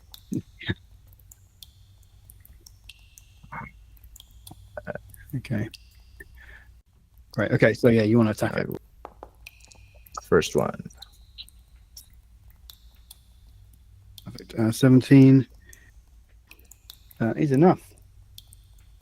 Right on. And then I'll do damage. God. Disgusting.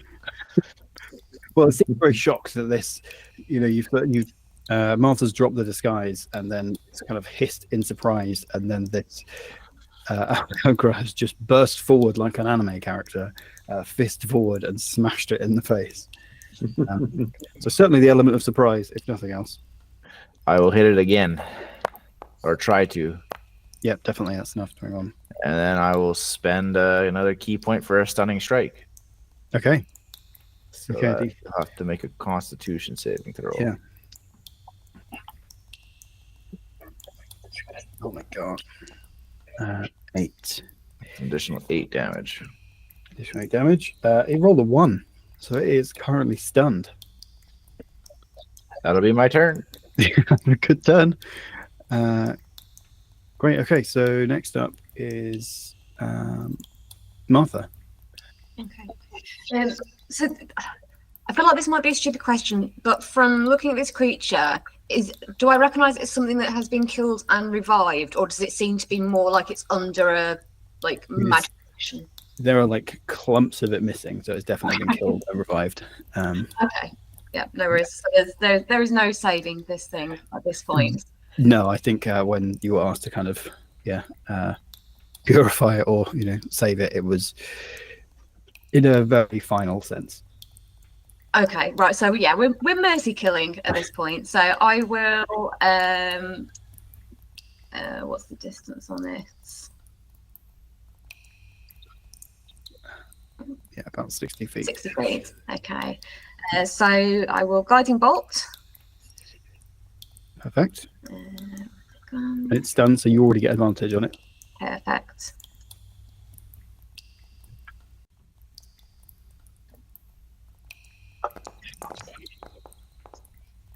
It's 23. Yeah, Nice. absolutely. Nice. Okay. Nice. Nice. Cool. Okay, so as the guiding bolt slams into sort of searing off some of the flesh, and then it starts to glow orange. There's almost like an after image of a date and saying the Nerdy Cafe in Shrewsbury. But yeah, slams into that. Anything else for you?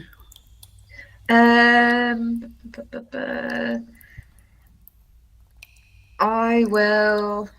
Yeah, I'll start to move up. So I've got a 30-foot, haven't I? So I will just get as far as I can with my movement.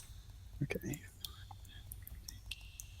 Okay, let's pop you just there, because I think you'll have to hop over the next one. So if you don't mind me moving you, I'll put you to the edge of that one there. Yep. And then can I, for my bonus action, can I just do a quick scan around to see if I can see anything else that looks like it might be moving. Reinforcements, basically. I'm looking. Yeah, for. absolutely. Make a perception check.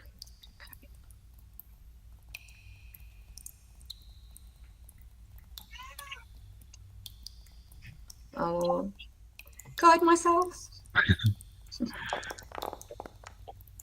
Okay, nice. Great. So you look around, take a glance, especially as you're sort of on the lip of this sort of higher up sort of chunk of bridge that is there.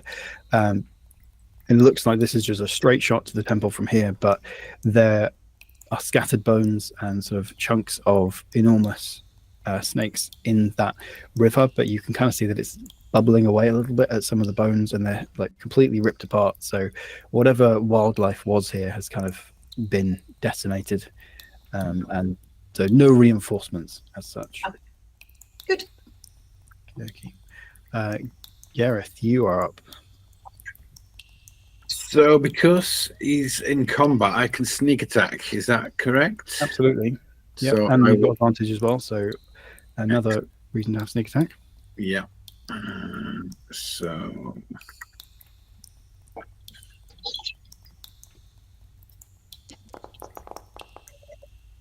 Beautiful. 15 is not quite enough, I'm afraid.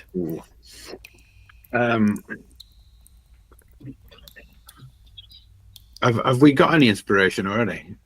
I was going to say, is that with advantage as well? Because guiding bolt.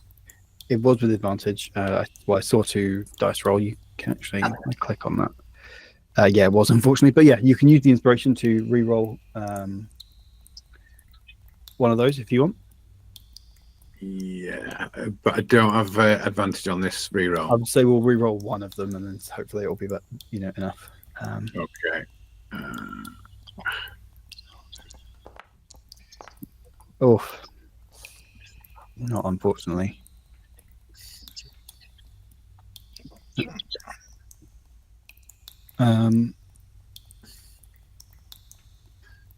Okay. Yeah. So you can move forward to basically where Martha is if you want to, and you've also got a bonus action, so you could try and hide behind some of the rubble as well if you wanted to. Or you could use your bonus action to dash closer as well. Yeah. Is there sort of cover to be had? Yeah. I'm thinking if you look just above Martha, there's kind of a big stone that you could kind of hide behind, crouch behind that. So if you were just here instead. Just there, you could hide behind some of the rubble and vines and things that have fallen down as the bridge has been torn apart. Yeah. I mean, I'm like 7 foot tall, so you could just hide behind me if you want.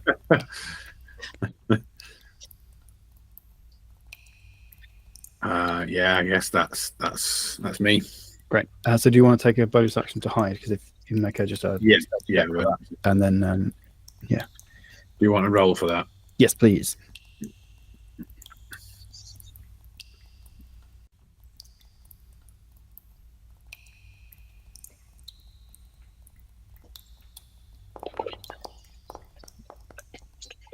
Nice. Great.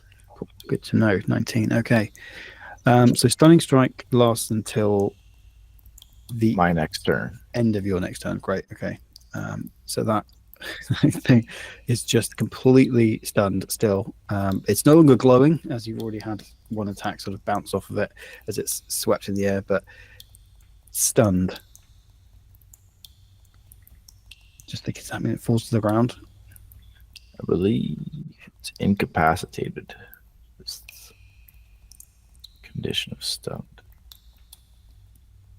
Okay, it can't take actions or reactions for incapacitated, so we'll say that it's got enough wherewithal to sort of keep itself in the air, but it's still quite close to the ground. So at the moment, that's not really a problem. But okay, right. So that was its turn. So Corvus, you are back up.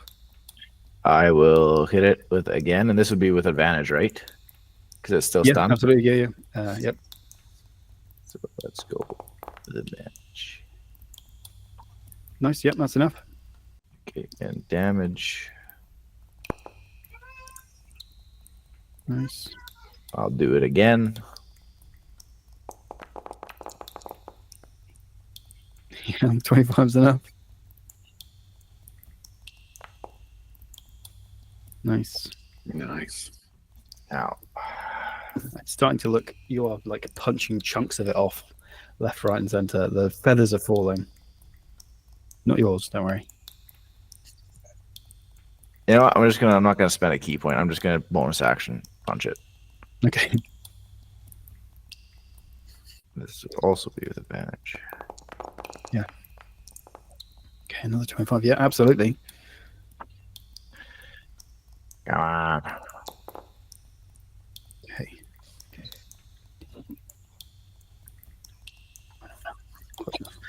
Great. Okay, yeah. So you guys have just seen Corvus like fly out, and in the last like 10 seconds, just rip chunks of this thing apart. It's tried to hiss at him, but it's just been immediately stunned. Martha, I believe you are up next. Yeah. Okay. So I'm gonna keep making my way across the bridges. So I'm gonna try and attempt to jump onto the next section. Okay. I tell you what we'll do. We'll just make that like be double movement as your careful hop. So that will cost you like 20 feet to get to there. So Okay. you've got another 10. Yeah, I'm just going to try and get as close Okay. as I can because I'm a bit wary of using up spell slots at this point. Yeah. Sorry, let me just check what I've got left.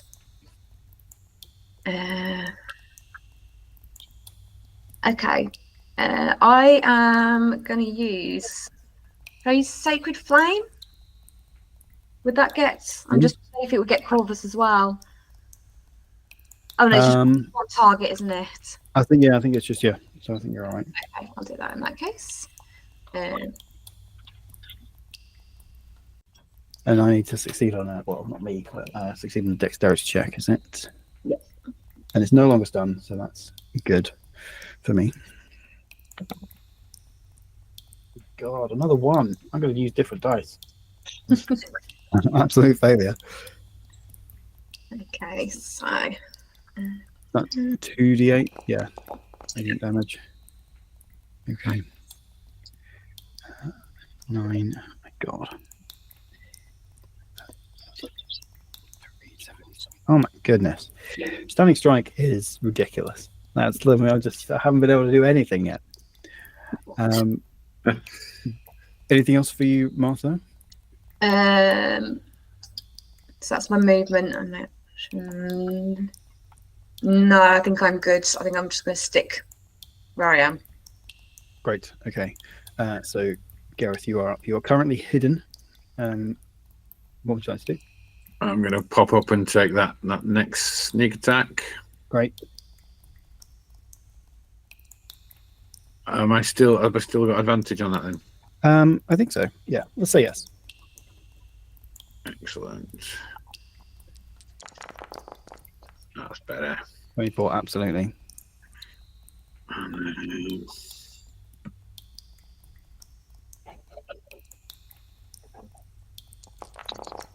my God. 17 damage. Okay. Okay, this thing does not look happy. You pummeled it to oblivion, like set it on fire, which seemed to like rip out chunks of it. It's still sort of flapping and hissing, but it's just, you can see like the skeleton from the inside, and the feathers have just kind of, the arrow has torn off like a lot of the feathers.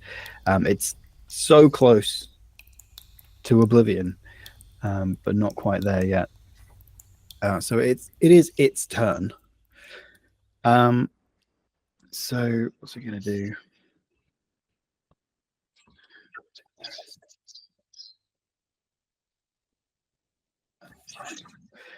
It's gonna swing over to Martha, I think. Do I get an attack of opportunity? Yes, absolutely.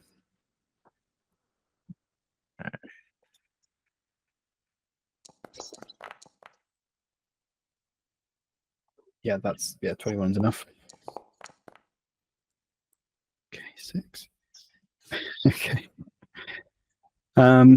Great. So yeah, as it starts to swoop like over Corvus and go towards Martha, it just kind of like grabs its tail and just swings it back down, and its head like catches on the sharp edge of the bridge, and it just decapitates it, and it falls lifeless into the river. And you can hear the hissing again as you realize that that was actually more careful hopping over, as the bridge is surrounded by a moat of vaguely acidic water, but this being has been decimated. Let's stop presenting that screen.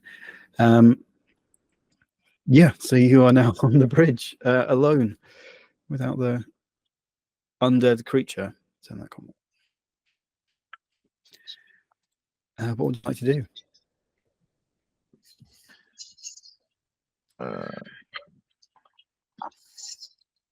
I guess journey further. Yeah, gather. Yeah. Jump the gaps. Pull it back over there. So yeah, as you maybe take a bit of a careful time sort of hopping over, but between you being careful and with Corvus's help as well, with his ability to fly, you're able to make your way across. So now that you're on the inside of this acidic moat, you can see that there's still like a lot of foliage and jungle inside this temple complex, and there's another building ahead of you. And now that you're close up, you can see that it's been carved. You almost thought it was like rings upon each other when you were further away, but now you can see it's this enormous coiled snake being carved into the likeness of this enormous coiled snake. And you can just see the mouth is again like the gate you were already gone through it's come down, and that's where the entrance is, but there is a stone door in the way there. It's been shut behind them. It's probably only sort of 60 feet away from where you are now. It's clearly they felt like the acidic moat was enough of a protection, as well as this door. So what would you like to do? Oh, are we past the bridge now? And can we Yeah, get over? you hop through the bridge, and that is safely behind you. Can I check the lock or the handle for any traps? Absolutely. Guidance. Good idea. stuff. So yeah, please make an investigation check, and if you can add a D4 to that.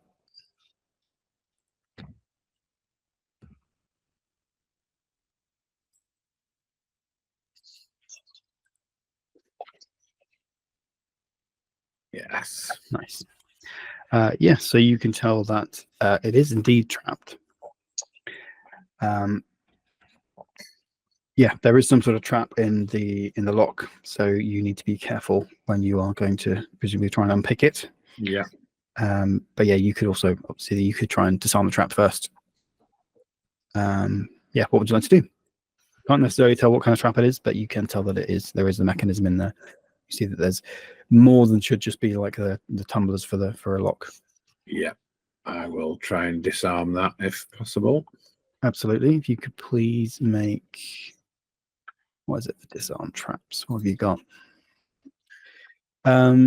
Use the thieves' tools, I think.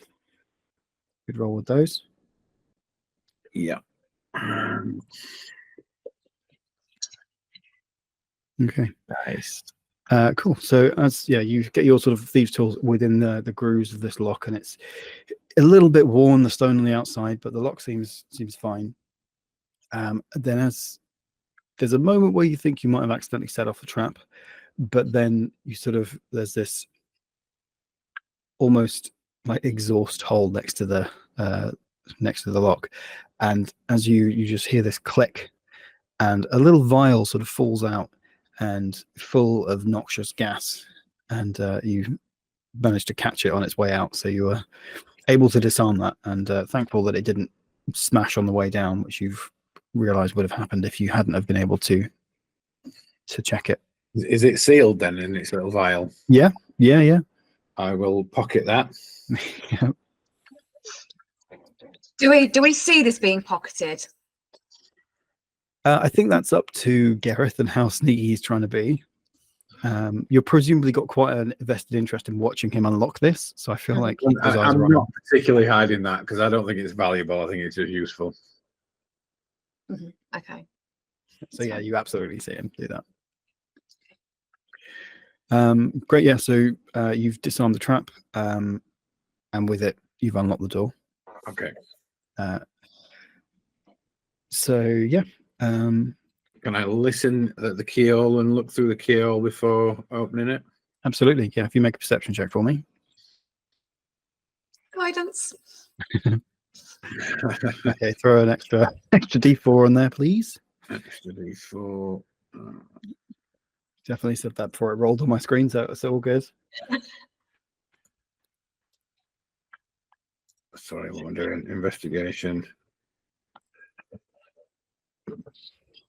Yeah, we'll just have the D4 when it rolls. Great. Okay, so a 4. It's okay. Don't worry about that. Don't worry about the 1. It's all good. So that's different stuff. Okay. So it's hard to hear through the through the door itself, but you do get a small sense of some sounds. There's some water beyond there. You can kind of hear the lapping of water and maybe some running water as well. And you hear somebody talking in some sort of kind of rhythmic way, but beyond that, you can't get a huge amount. It's very echoey, like there's a big chamber down there somewhere. I'll pass that on. Obviously, I think that's probably some kind of chanty ceremony thing. If you want to have a listen as well. Sure, I will take a Yeah. listen. Yeah, we'll try and listen as well, see if I recognise any of it. Very nice. 23 from Corvus. Sorry, was it perception or investigation? Just a perception to listen through the keyhole.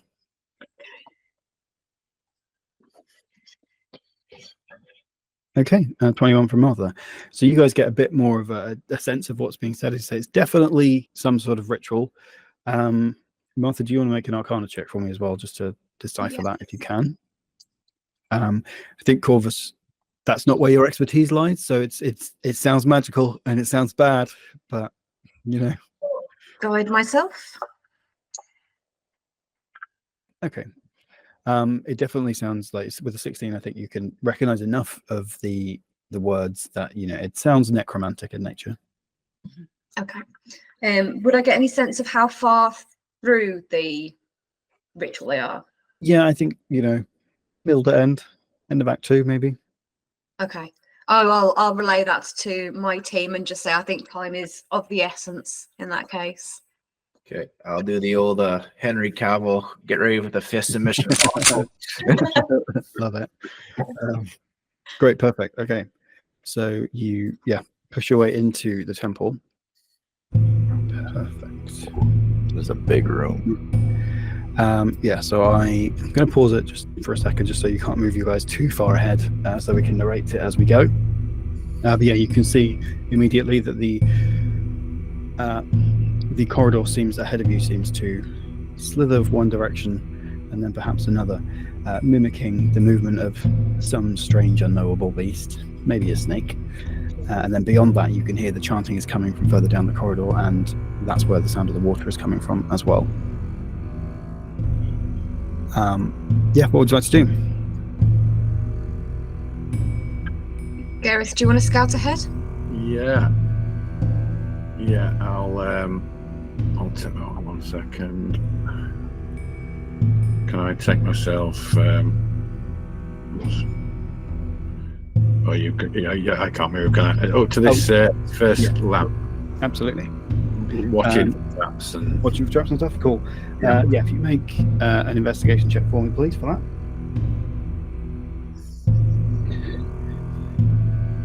You're just there for the now. Okay, great. So you get to about, just around the corner, and as you're keeping an eye out, you realise that the floor ahead of you, one of the tiles looks a little bit different to the others, and you recognise this as a pressure plate. As you glance around, you see that actually the wall ahead of you seems to be full of holes, which might not necessarily go well together. I will point out the square, make sure everyone knows exactly which one it is. How big are both of you? I'm pretty big. I was thinking maybe. Can I carry Gareth and helicopter him through? the temple. Sorry, Holly, you might be on your own. It's fine. It's fine. You could certainly try. I think, yeah, it would be slow going, but yeah, you can carry somebody. It would effectively just like be grappling and carrying him there. I mean, I'm sure he wouldn't object. Well, he might object. I don't know. Is there no way around this then? Is it the whole corridor, the tile? There's a few tiles sort of, that you notice that are pressure plates. So you could potentially make your way around if you were careful. Oh, you could. Oh, okay. Yeah, you could also from your experience that you can disarm pressure plates. They're not undefeatable.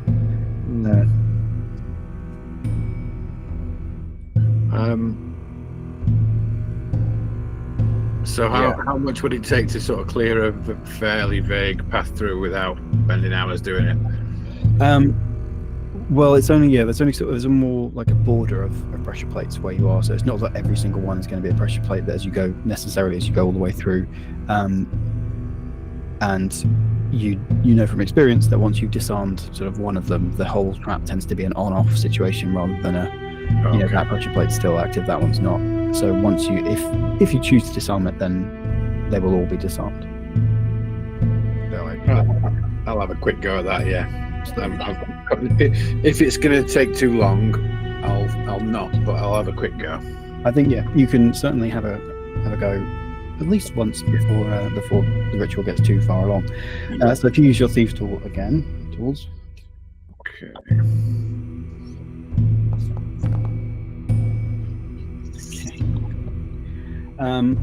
So yeah, you get your thieves tools along. That was, what was that, 7 did you roll or something like that? I thought that was going to go much worse. Yeah, I did. So yeah, you managed to jam up like maybe just a bit of like bark that you found on the floor underneath one of the pressure plates to keep it where it is, and then you get your thieves tools underneath and find this old string underneath it and just slowly kind of saw away at it. And it takes a minute or two, but eventually you hear the kind of snap of it, and the trap has not been set off. So you've disarmed the trap. Maybe a couple of poison needles just like fall out and onto the floor, just to sort of show you what's there. I'll just peer around the corner and like double thumbs up. Double thumbs up. So I'll make my way to the lamp and check the floor of the next section. Right. Every time he gets to a new section, I just kind of follow one behind. Yeah, can I just like hover above Gareth, like not setting up anything? Yeah. I'll move Martha there, and I'll move Corvus there. Great. Yeah. So if you make another investigation check, and I'll just carry that through.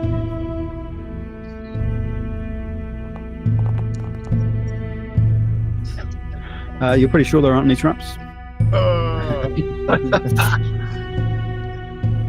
I'm gonna confidently walk through. Okay, great. I'll pop you to there. Corvus there as well. Nothing happens. You walk over. Maybe there's a couple of sort of snaps as you walk across like old nuts and things like that, and shells that have been there, but nothing else happens. Martha, I will say, as you're stood there, you notice that one of the on that table next to you is a load of scrolls, but also one of the books you were looking for. Okay, I will grab the book. Well, I'll check first just to make sure it hasn't been like trapped in any way. And can I take a quick glance at the scrolls to see if I recognise any of them?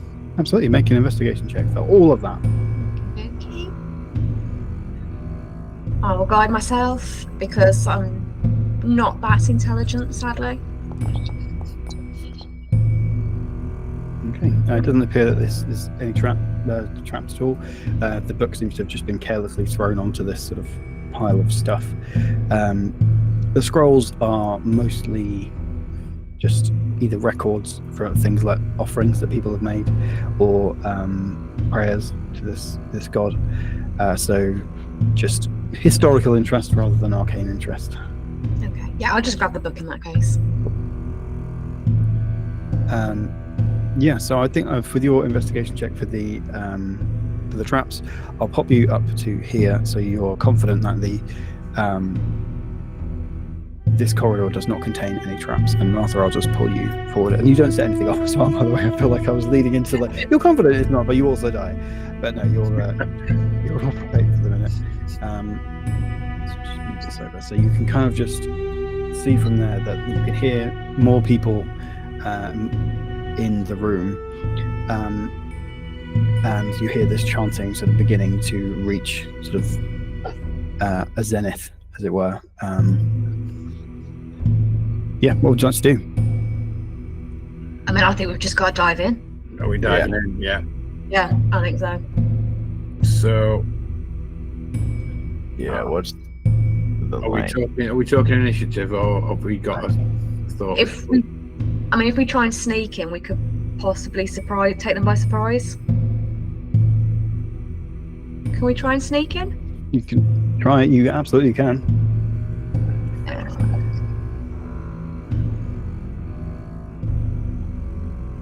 Okay.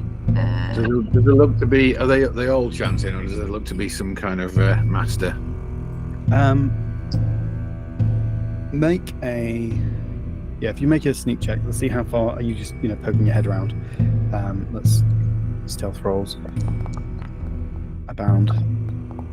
Stones.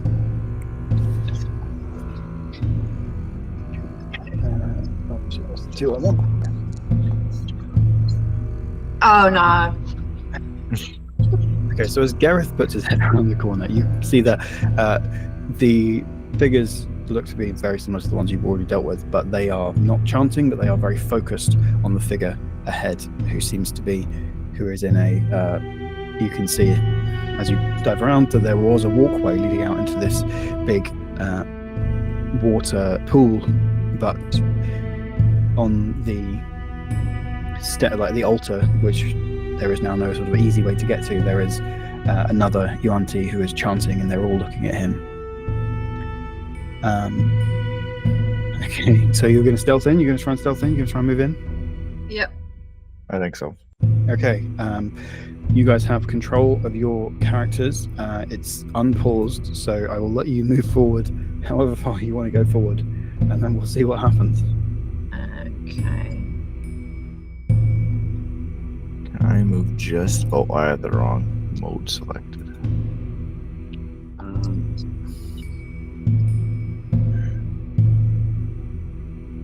Right to the edge of the light. I don't want to be in the light. Yep, absolutely. And each square is 5 foot. Yeah. Yeah, 5 foot square. Yeah. Okay.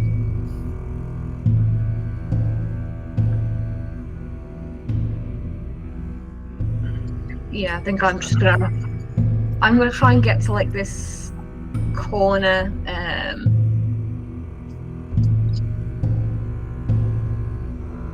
I can't move myself. Why can't I move myself? You need to pop back to token controls. Oh, yes, sorry. I was on the ruler thing. Yeah. So I'm gonna try and get to I'm assuming that's a little table there. Yes. Yes. Can I quickly just see what's on the table as well? Yes. Oh, I see you're under somebody, I think. Yeah, there you go. Sorry, I was like, where have you gone? Yeah, much the same sort of some old moldy scrolls, and I'll so that you can see again it's sort of prayers and hymns and things, and maybe a few spells, but mostly things that you aren't necessarily too interested in. Is that the same on this side? Yeah, that's just like a decree from the priest. Right. I might need to just check something quickly with you. So I'm just looking at one of my spells. Where's it gone? Oh no, it's gone. Sorry. It's all good. Oh no, it's a ranged one. Okay, no. Yeah, I'm good. Cool. Okay, so that's 3. Yeah, that's fine. Okay, so you've managed to get to there with no one seeming to notice you. Is this the moment where we roll initiatives because you're going to launch in? Okay. Stuff. Quick question, Alex. How do I slide the screen over? Because you can click and drag with the right mouse button. The right mouse button. Yeah. That's okay. Holly, sorry, you were gonna. You look like you wanted to plan something out. Yeah, no, I'm just going to go big money, go hard or go home. I'm going to full on cast silence straight off to the guy that's doing the ritual. Good Blast idea. down. Good Nice. idea. Okay. Okay, great. Let's roll initiative, and we will. Nope. Actually, that's sorry. I'm also selecting the wrong tokens. Right, let's just. Ooh, nice.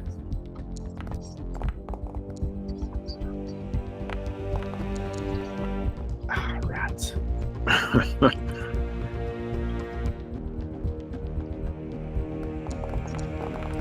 All right, that's just initiative for everybody. Don't worry about it. That felt like a lot of dice. So, okay,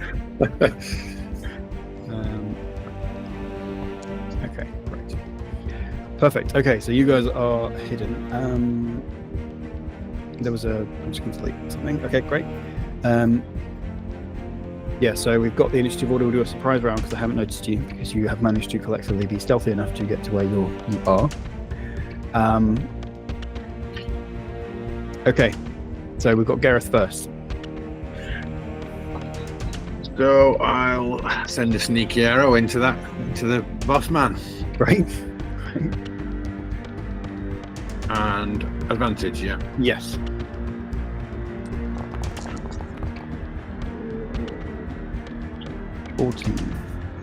That is enough. Is it? Excellent. So plus your sneak attack damage is 6. Yeah.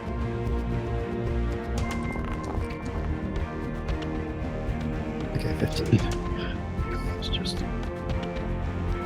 15. Lovely. Okay, he has stumbled upon his words at this point as the arrow comes flying out of the darkness and sinks into the back of his shoulder. Is there anything else you would like to do? You can obviously move and try and hide again if you want to with your bonus action. Yes, I will do that, yeah. Disappear into the shadows. Okay, great. Do you want to move anywhere? Or are you happy where you are? You're very welcome to stay there. I think you're just out. I'm not in the way of anyone else, am I? No, that'll be fine. Don't worry about that. Yeah, I'll just crouch where I am. Okay. Stealth roll. Yes, please. So what we're working with. Okay. Lovely. Okay, so the rest of them are sort of starting to realise that you're there. You know, these Yuan-Ti are turning to look at you. The arcane one at the top has sort of stumbled forward and seems to be faltered in his hymn. So Corvus, you are up next. Where's your silence aura, Holly or Martha? So it's a 20-foot sphere around the target. Around the big guy? Yeah, so it would have been. Have I rolled it? Like, did we do that one first? I don't know if I actually No, rolled not it. yet. I put it in your initial order, so. Yeah. I am going to. I mean, you can still punch in silence. Yeah. Yeah. I can't reach the evildoer. Maybe. You know, I'm just gonna run and dash, go straight to the big guy. Okay. Save my key points. Oops. Finally get an error. I keep getting an error. It says the attempted movement collides with at least one wall. Oh, sorry. That's the water effects I've kept in the water by using some walls. So it's me being close. So you're just trying to get to the guy. Yeah. Cool. I'll just pop it there. Perfect. You might be able to click and drag. It might be if you're trying to do it. I don't know. Yeah. Just if you can't do it, just let me know. And obviously, I'll do it for you. Yeah. That's it. Because I had to use my action. I didn't use a key point there. So. Okay. Okay. Cool. That'll be it. You know, you zip out almost as fast as the arrow from Gareth's bow, and you arrive an eye blink after the arrow sinks into his shoulder. So Martha, you're now up. Okay. So I will go ahead and cast the silence, which will create a 20-foot sphere around the guy that is casting the ritual. Right. Lovely. Okay. Cool beans. Right, let's see. Am I going to do this in a fancy way, or should we just do it in a that's where he is way? So 20-foot sphere.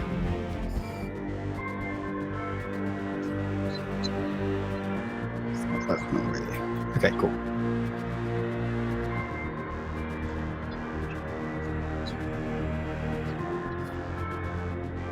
Okay. That will be up to 10 minutes, provided I maintain concentration. Okay. And any creatures that are within it are deafened. So if Corvus is within, they will be deafened at the moment. Cool. So we've got a pulsing aura on him, just to kind of show where that is. So I will take that off. Yeah. So he currently cannot cast any spells. With a verbal component. With a verbal component, yeah. And then Amazing. can I use my bonus action to hidden step turn invisible? And then I will make my way into kind of the temple. Absolutely. Yes. So I just sort of like make a little like zip noise and then just disappear. Lovely, love it. Cool. I've added a status effect on you so we can still see where you are, but you are Okay. invisible. Yeah, and That's then a I'm good gonna. Can I move towards this first guy straight in front of me, but just kind of stay like 5 foot, like Oh, back? wow. Is that where you want to be? Basically, so I'm within like melee. Oh, okay. range. Okay, Yeah. Perfect. I don't like the idea of invisible bees. Just going to say that. No, I think that's something we can all agree on. No, thank you. Cool. So yeah, you hear the zip noise of Martha disappearing, and perhaps there is that moment of panic as all the bees go invisible. But then you can hear the bees like buzzing, and they slowly disappear. So don't worry too much about that. Okay, so we're at the top of the round. So that's the surprise round. So everyone else is going to act now as well. So Gareth, you are up first. So I will take it that the big man is taken care of. So I will fire on. Are they equidistant from the middle guy in front? What do you mean? Sorry. The closest to Holly, basically, but not Holly's own guy. I'll shoot the other one. Okay, perfect. Yeah, absolutely. Yeah, that one.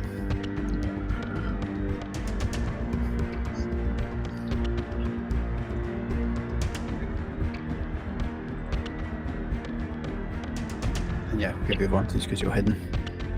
Oh yeah, cool. Oh yeah. Yeah, 24 definitely.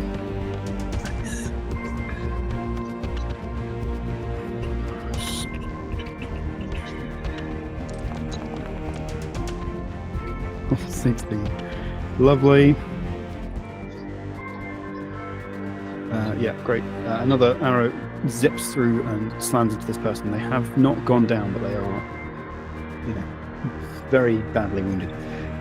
Would you like to move and hide and try and do that again? Yes, I'll do that. Yeah. Cool. I think you may need to move because they'll, be Yeah, I'll just nip across to the other side.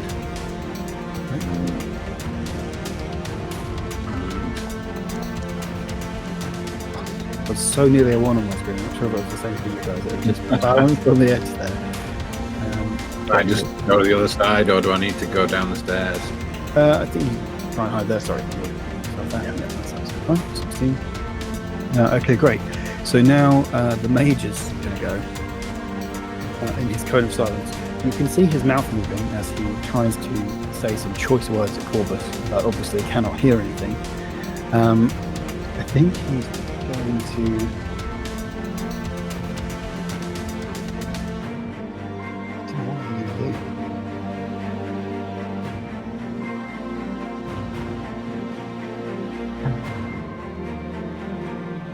Yeah, no, he's going to do that. He's going to cast Greater Invisibility. And he is going to just touch himself. Oh no, he can't cast that because he's got the verbal component. I'm just looking at his spells and thinking what he's going to do. He can't cast that because he's got that. Let's see. Now having to check all the components of all these spells. I think he's just going to be. I think you have really stymied him with this. Oh, Holly, you're muted. Yeah, how's it feel to be muted and being covered in clones? Well, what have I done? Damn it, that's also normal. Okay, I think he's just gonna like try and spit out a few spells and then just really, frustrated and just try and stab Corvus with a dagger. Right, so he's gonna leap forward with a dagger and get a grand total of 9 to hit. Almost laughable at this point. Just Corvus dodging backwards. No, I think you can't do anything else.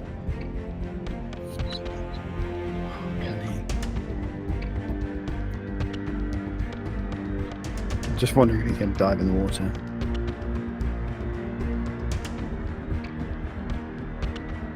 No, he's not going to do that just yet. Okay, great. So that's right. Who have we got now? This one is just going to try and shoot a bow at Corvus. Gets a grand total of 12. Miss. Miss. Yeah, absolutely. And then the other one also is going to. You're the only combatant they can see at this point. So another short bow towards you, which is 13. Miss. This is the big epic battle I was planning for. Just quietly missing everything. Right. Corvus, you are up. Knuckle sandwich time. Punch. 21. Yeah, that's definitely enough. Right on. Any hope at mage armor was rapidly stripped away by the silence spell. 4 damage.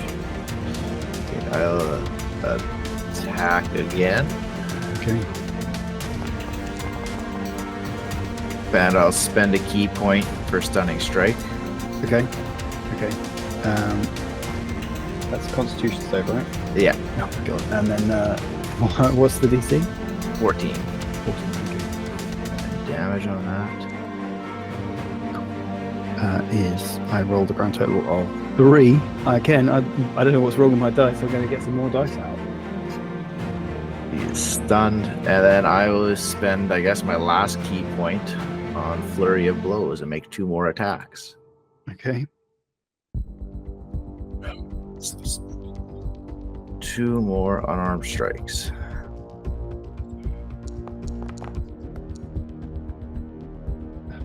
Twelve is the number you needed, so 12 hits.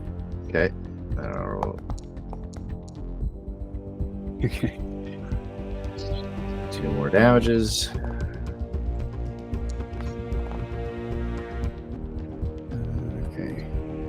Okay, great. Cool. Okay, so yeah, this slightly sort of strange. Even the sound of the water is just sort of muted around you. Just like absolutely laying into him, like ribs cracking under your feathered fists. Anything else for you? Can I re-roll those last 2 unarmed because I should have an advantage, right? Because he's stunned. Yes, absolutely. Yeah. Yeah. Okay. Just see if I get a crit. Yeah. Always good to check for a critical. Nada. Oh, so close. That was a 19 on my So- screen. So yeah. close. Great. Okay, so there's 1 enemy to go, and then Martha is up. Again, though, Corvus is the only one they can see, and he's just wailing on their the cult leader. This is ridiculous. Okay, he's going to try and shoot you. Like a 6. This is not going well for the cultists. Not that they realise it. I think just this Firbolg waiting on the wings. Okay, Martha, you are up. Okay, so I am going to mace in the face. Cool. Short to the one nearest me, which will mean my visibility will drop, but I will immediately then bonus action, hidden step, and then I will step back out of melee range. Okay, cool. So, attack with advantage because you're hidden or visible.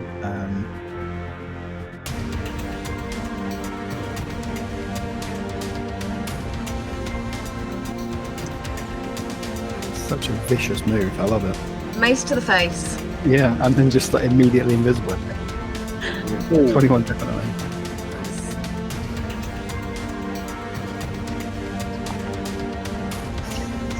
Oh, come on. Nice, great. Then you're going to bonus action, become invisible again, and then step away. Cool. Okay, so it's going to try and attack you, but it will be with disadvantage for the just wild swing with the scimitar at you. Just striking out at nothing, like just. Yeah, exactly. Just like, oh my god, this. I don't know. The bees have come for me, and they've got names. That was the first good roll that I've made for them, and it was on disadvantage. So the second one wasn't any good, so that misses completely. Yeah. It's actually that. What's his turn? I mean, what do you do there, right? So he's going to have to just take an action to try and spot. Just a perception check to try and see anybody hidden. 16. 19. Okay. I think to find you, but then that's his action. So it's going to just move up into combat range to see and hear the humming of the bees and just sort of see the scuff marks of the dust. But that was everything it could do. Okay, we're back at the top of the round with Gareth, who is still hidden up in the corner. He does have advantage on the big guy because he is stunned. Yes, and he would. I think he'd have advantage. Yeah, exactly. He's got advantage. So, yeah. So the big guy is still going. He's still going. He looks very rough, but he's still going. I am moderately upset with the silence, but it's all good.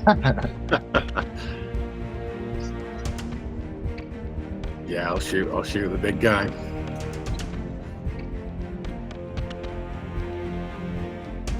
Okay. Attack with advantage. Oh, Oh, Beautiful. all right. I've hedging my bets here, but I don't think he's going to come back from this. It's also 3d6 as well, isn't it? Yeah, exactly. Single. Yeah, if you roll damage and hit critical, it should roll all those. It's ridiculous. Right, 29.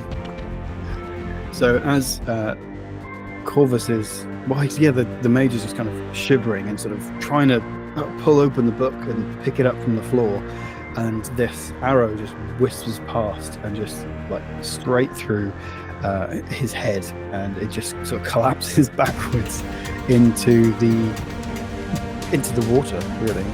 So the silence has dropped, which drops because it was on his target. So I feel like as he's dead, it no longer has anything to hold on to. The magic can't hold on to anything. So Corvus, you kind of hear his body slump, and then you hear the splash, which is kind of that's the first noise that you hear as this silent spell drops. Is there anything else you'd like to do, Gareth, at this point?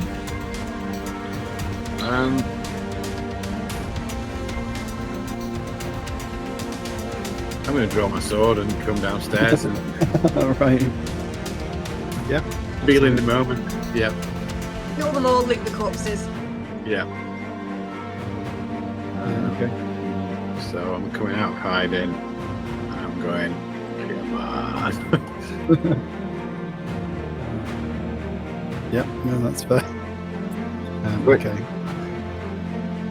Right. So you are now the first thing that these ones can see. So she's going to rush up there, get a mad rage and try and kill you. I don't think it's going to go very well for them. Oh my god, what's wrong with these dice? It was a natural one. So that's that. Right, who's the next one up? It's actually the one next to you anyway. The one at the top. It's going to try different dice. Oh my god, a 2. Corvus, you are up. yeah. Did the book drop in the water with the He was stunned. So I think in a very visual feast, you would have been able to just like gently hold it as he fell backwards and just grab the book. So yeah, we can say it's on my person then. Yeah, absolutely. Okay, and then I will fly, and I'm clicking the Google screen. I will fly and attack this. Walls. Oh, sorry. Which one? If you hover over the one you'd like The to. top guy. So with a powerful leap, you swoosh over to this person. And then let's make some punches.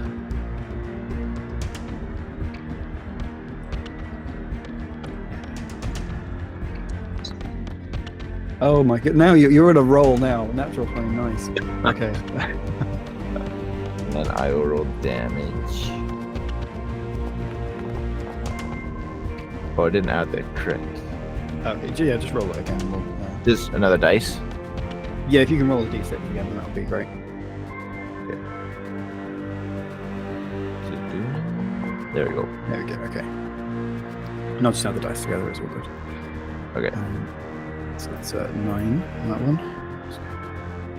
Okay. And then I will. Still Keep standing, punching. sorry. Yeah, So, keep punching. keep punching it, yeah. Oh. Well, 10's not quite enough, I'm afraid.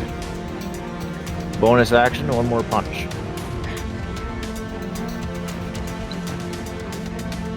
Nice.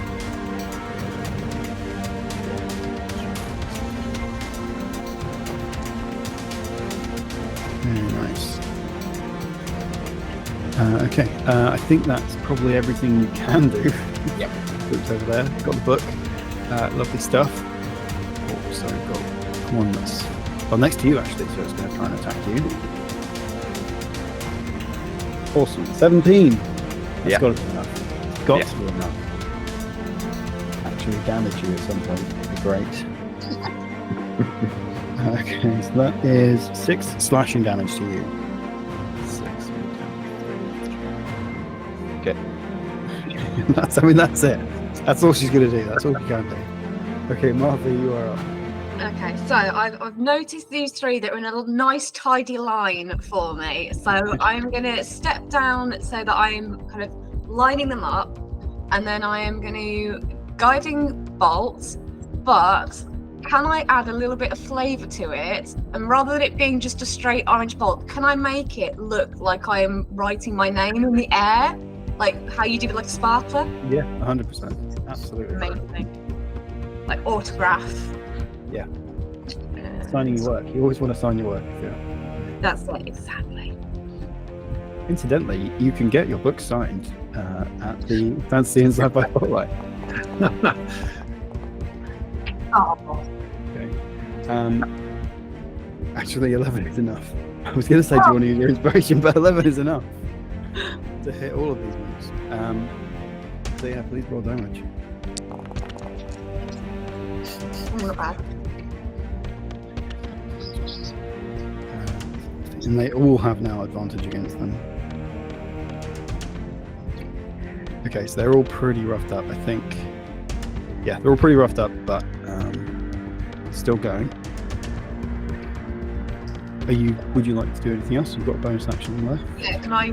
I'll just bonus action hidden step. Perfect. Cool. Okay, so that brings us to the one that's next to you, actually. He's now looking pretty rough. Can see Gareth, so we'll go for Gareth. Swing a scimitar at Gareth. Grand.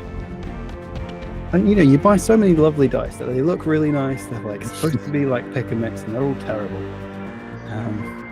Okay, that's that. Right, I think at this stage as well, the writing is on the wall. So that was this one. So it's going to just okay, it's going to start to move. So that obviously means that Martha, if you want to make an attack of opportunity, you can. That would then make it visible, but I feel like probably not crazy worried about that at this point. And Gareth, No. they also run past you, so you can get a free attack and say run past to another range, basically. Yeah. Okay, I will mace to the face. Great. Tried and tested face mace. Lovely, 14 is enough.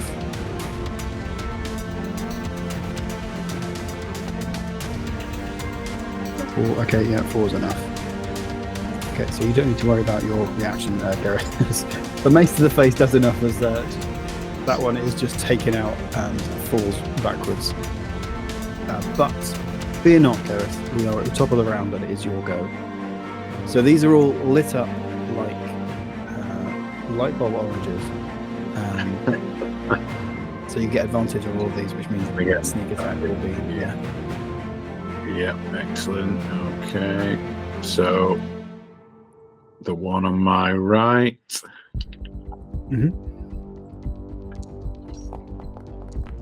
Oh, Yeah, 25.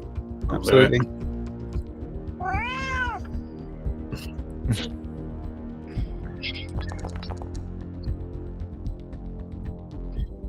Yeah, I mean that's enough. There's a lot of health left after that, so yeah, she's down.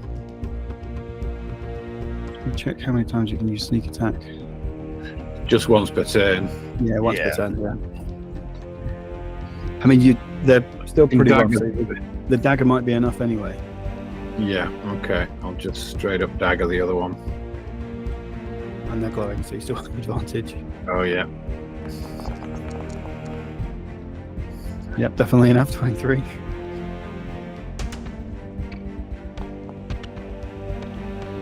You know, that is enough, actually. They didn't have much left.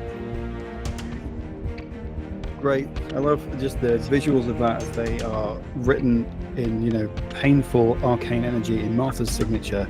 And then as one tries to flee, suddenly Martha becomes visible again by macing one in the face as it tries to run. And then Gareth just medically stabs the other two. And they go down as well. Right, who's next? Oh, Corvus, you're next.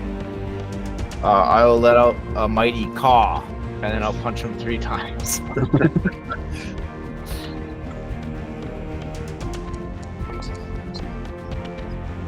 That's definitely enough.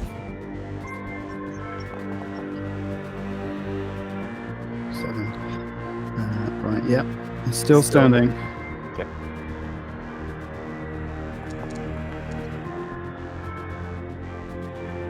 Yeah, that's enough. 13 is enough. Yeah, that'll do it. 1-2. The Henry Cavill 1-2, and on the second one, she goes down. And all of a sudden, you are left with the gurgling silence of the pool beside you. Perhaps the last utterances of the hymn still echoing, but well, they would be silenced. So you have succeeded in getting the books back and defeating the cult.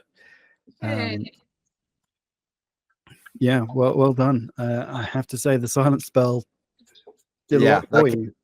That came in clutch. That did a lot for you. But yeah, you guys obviously have the books and a captive UNT outside as well.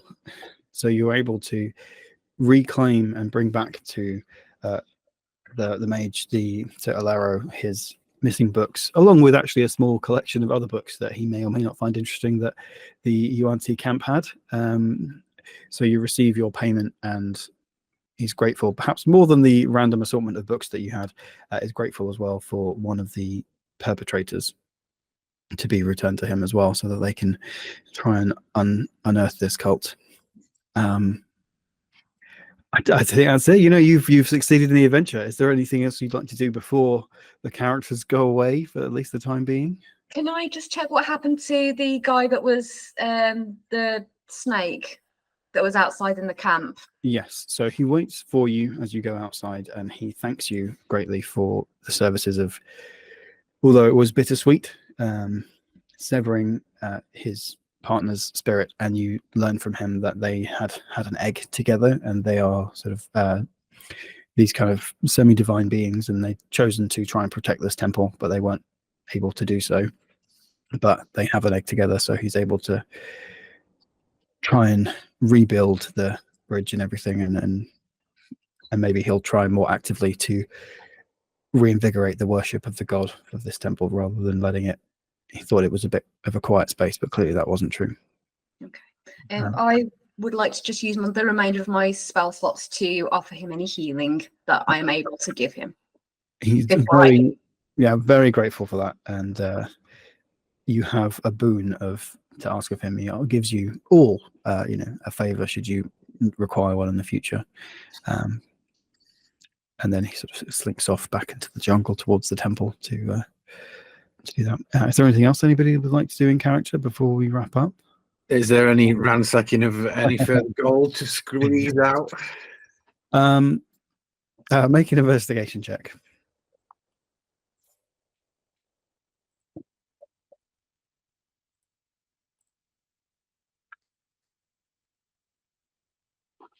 Okay, natural 20. So nearly no, but then you find that there was a stone panel near to the altar that you think, oh, maybe that was a pressure plate, and you're a bit wary of it. But then as you investigate more, it turns out it wasn't a pressure plate. It was actually more of a hideaway, and you discover 200 gold pieces in gems worth of gems and things like that. Maybe a few sort of arm bracelets that are made sort of woven from gold, but in the shape of snakes and things like that. Excellent. Happy man. I think in that case, I think we want to all go back and find a tavern, and I think the drinks are on Gareth. Yay! Sounds reasonable to me. Great. Well, yeah, I think that wraps up the one shot. I think you did very well. That silent spell, absolutely. The mage that you were fighting was definitely had some danger to him, but he did not have a lot of health. So without being able to cast any spells or finish the ritual to summon what he was summoning, that went a bit quicker in the end than it might have done. So well done, adventurers. I think we only got hit once. That was me. I only got hit once for 6 damage. Yeah, I'm going to go buy some more dice. Maybe there'll be some that I can get at the Nerdy Cafe in Shrewsbury. Yeah. I desperately need them. Apparently, the amount of 1s and 2s I was rolling is ridiculous. But yeah, thank you so much for joining me, all of you players and all of you viewers. As we mentioned, as we have continued to mention, this was to celebrate the Fantasy and Sci-Fi Spotlight that Holly is so doing so brilliantly at organizing and showing off the posters there. So we hope you will join us. It's the 24th. Thank you very much. 29th. 29th. Gosh. There we go. 29th of September at the Nerdy Cafe in Shrewsbury. So it's going to be all over all of our socials. So have a look and just make sure you come along and buy a ticket and meet all of us and commiserate with me. Give me new dice. I don't know. But yeah, thank you so much, everybody. And we hope to see you then.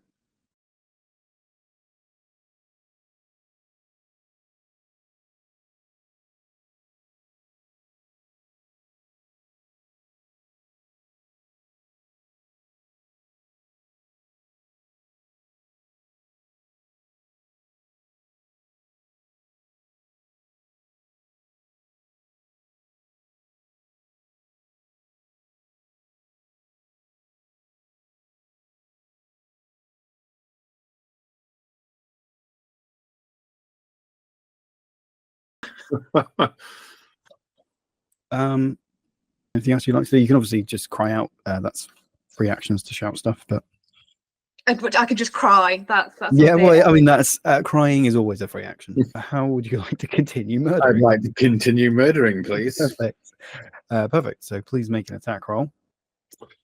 I'll go and strike a pose with my arm around my snake buddy. I mean, one way or another, however this goes, we're going to end up in murder corner, aren't we? So, Probably. A bit of flavour on it. All right, I'm down. Yeah. Okay, I will disguise myself then as one of the ones we've killed. Okay, I'll do the old Henry Cavill, get ready with the fist and Mission Impossible. Love it.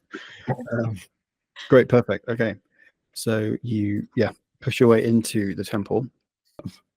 Okay, so I am going to mace in the face. Cool. Jaw to the one nearest me, which will mean my invisibility will drop, but I will immediately then bonus action, hidden step, and then I will step back out of melee range. Okay, cool. So attack with advantage because you're hidden and invisible. I'll let out a mighty caw, and then I'll punch him 3 times.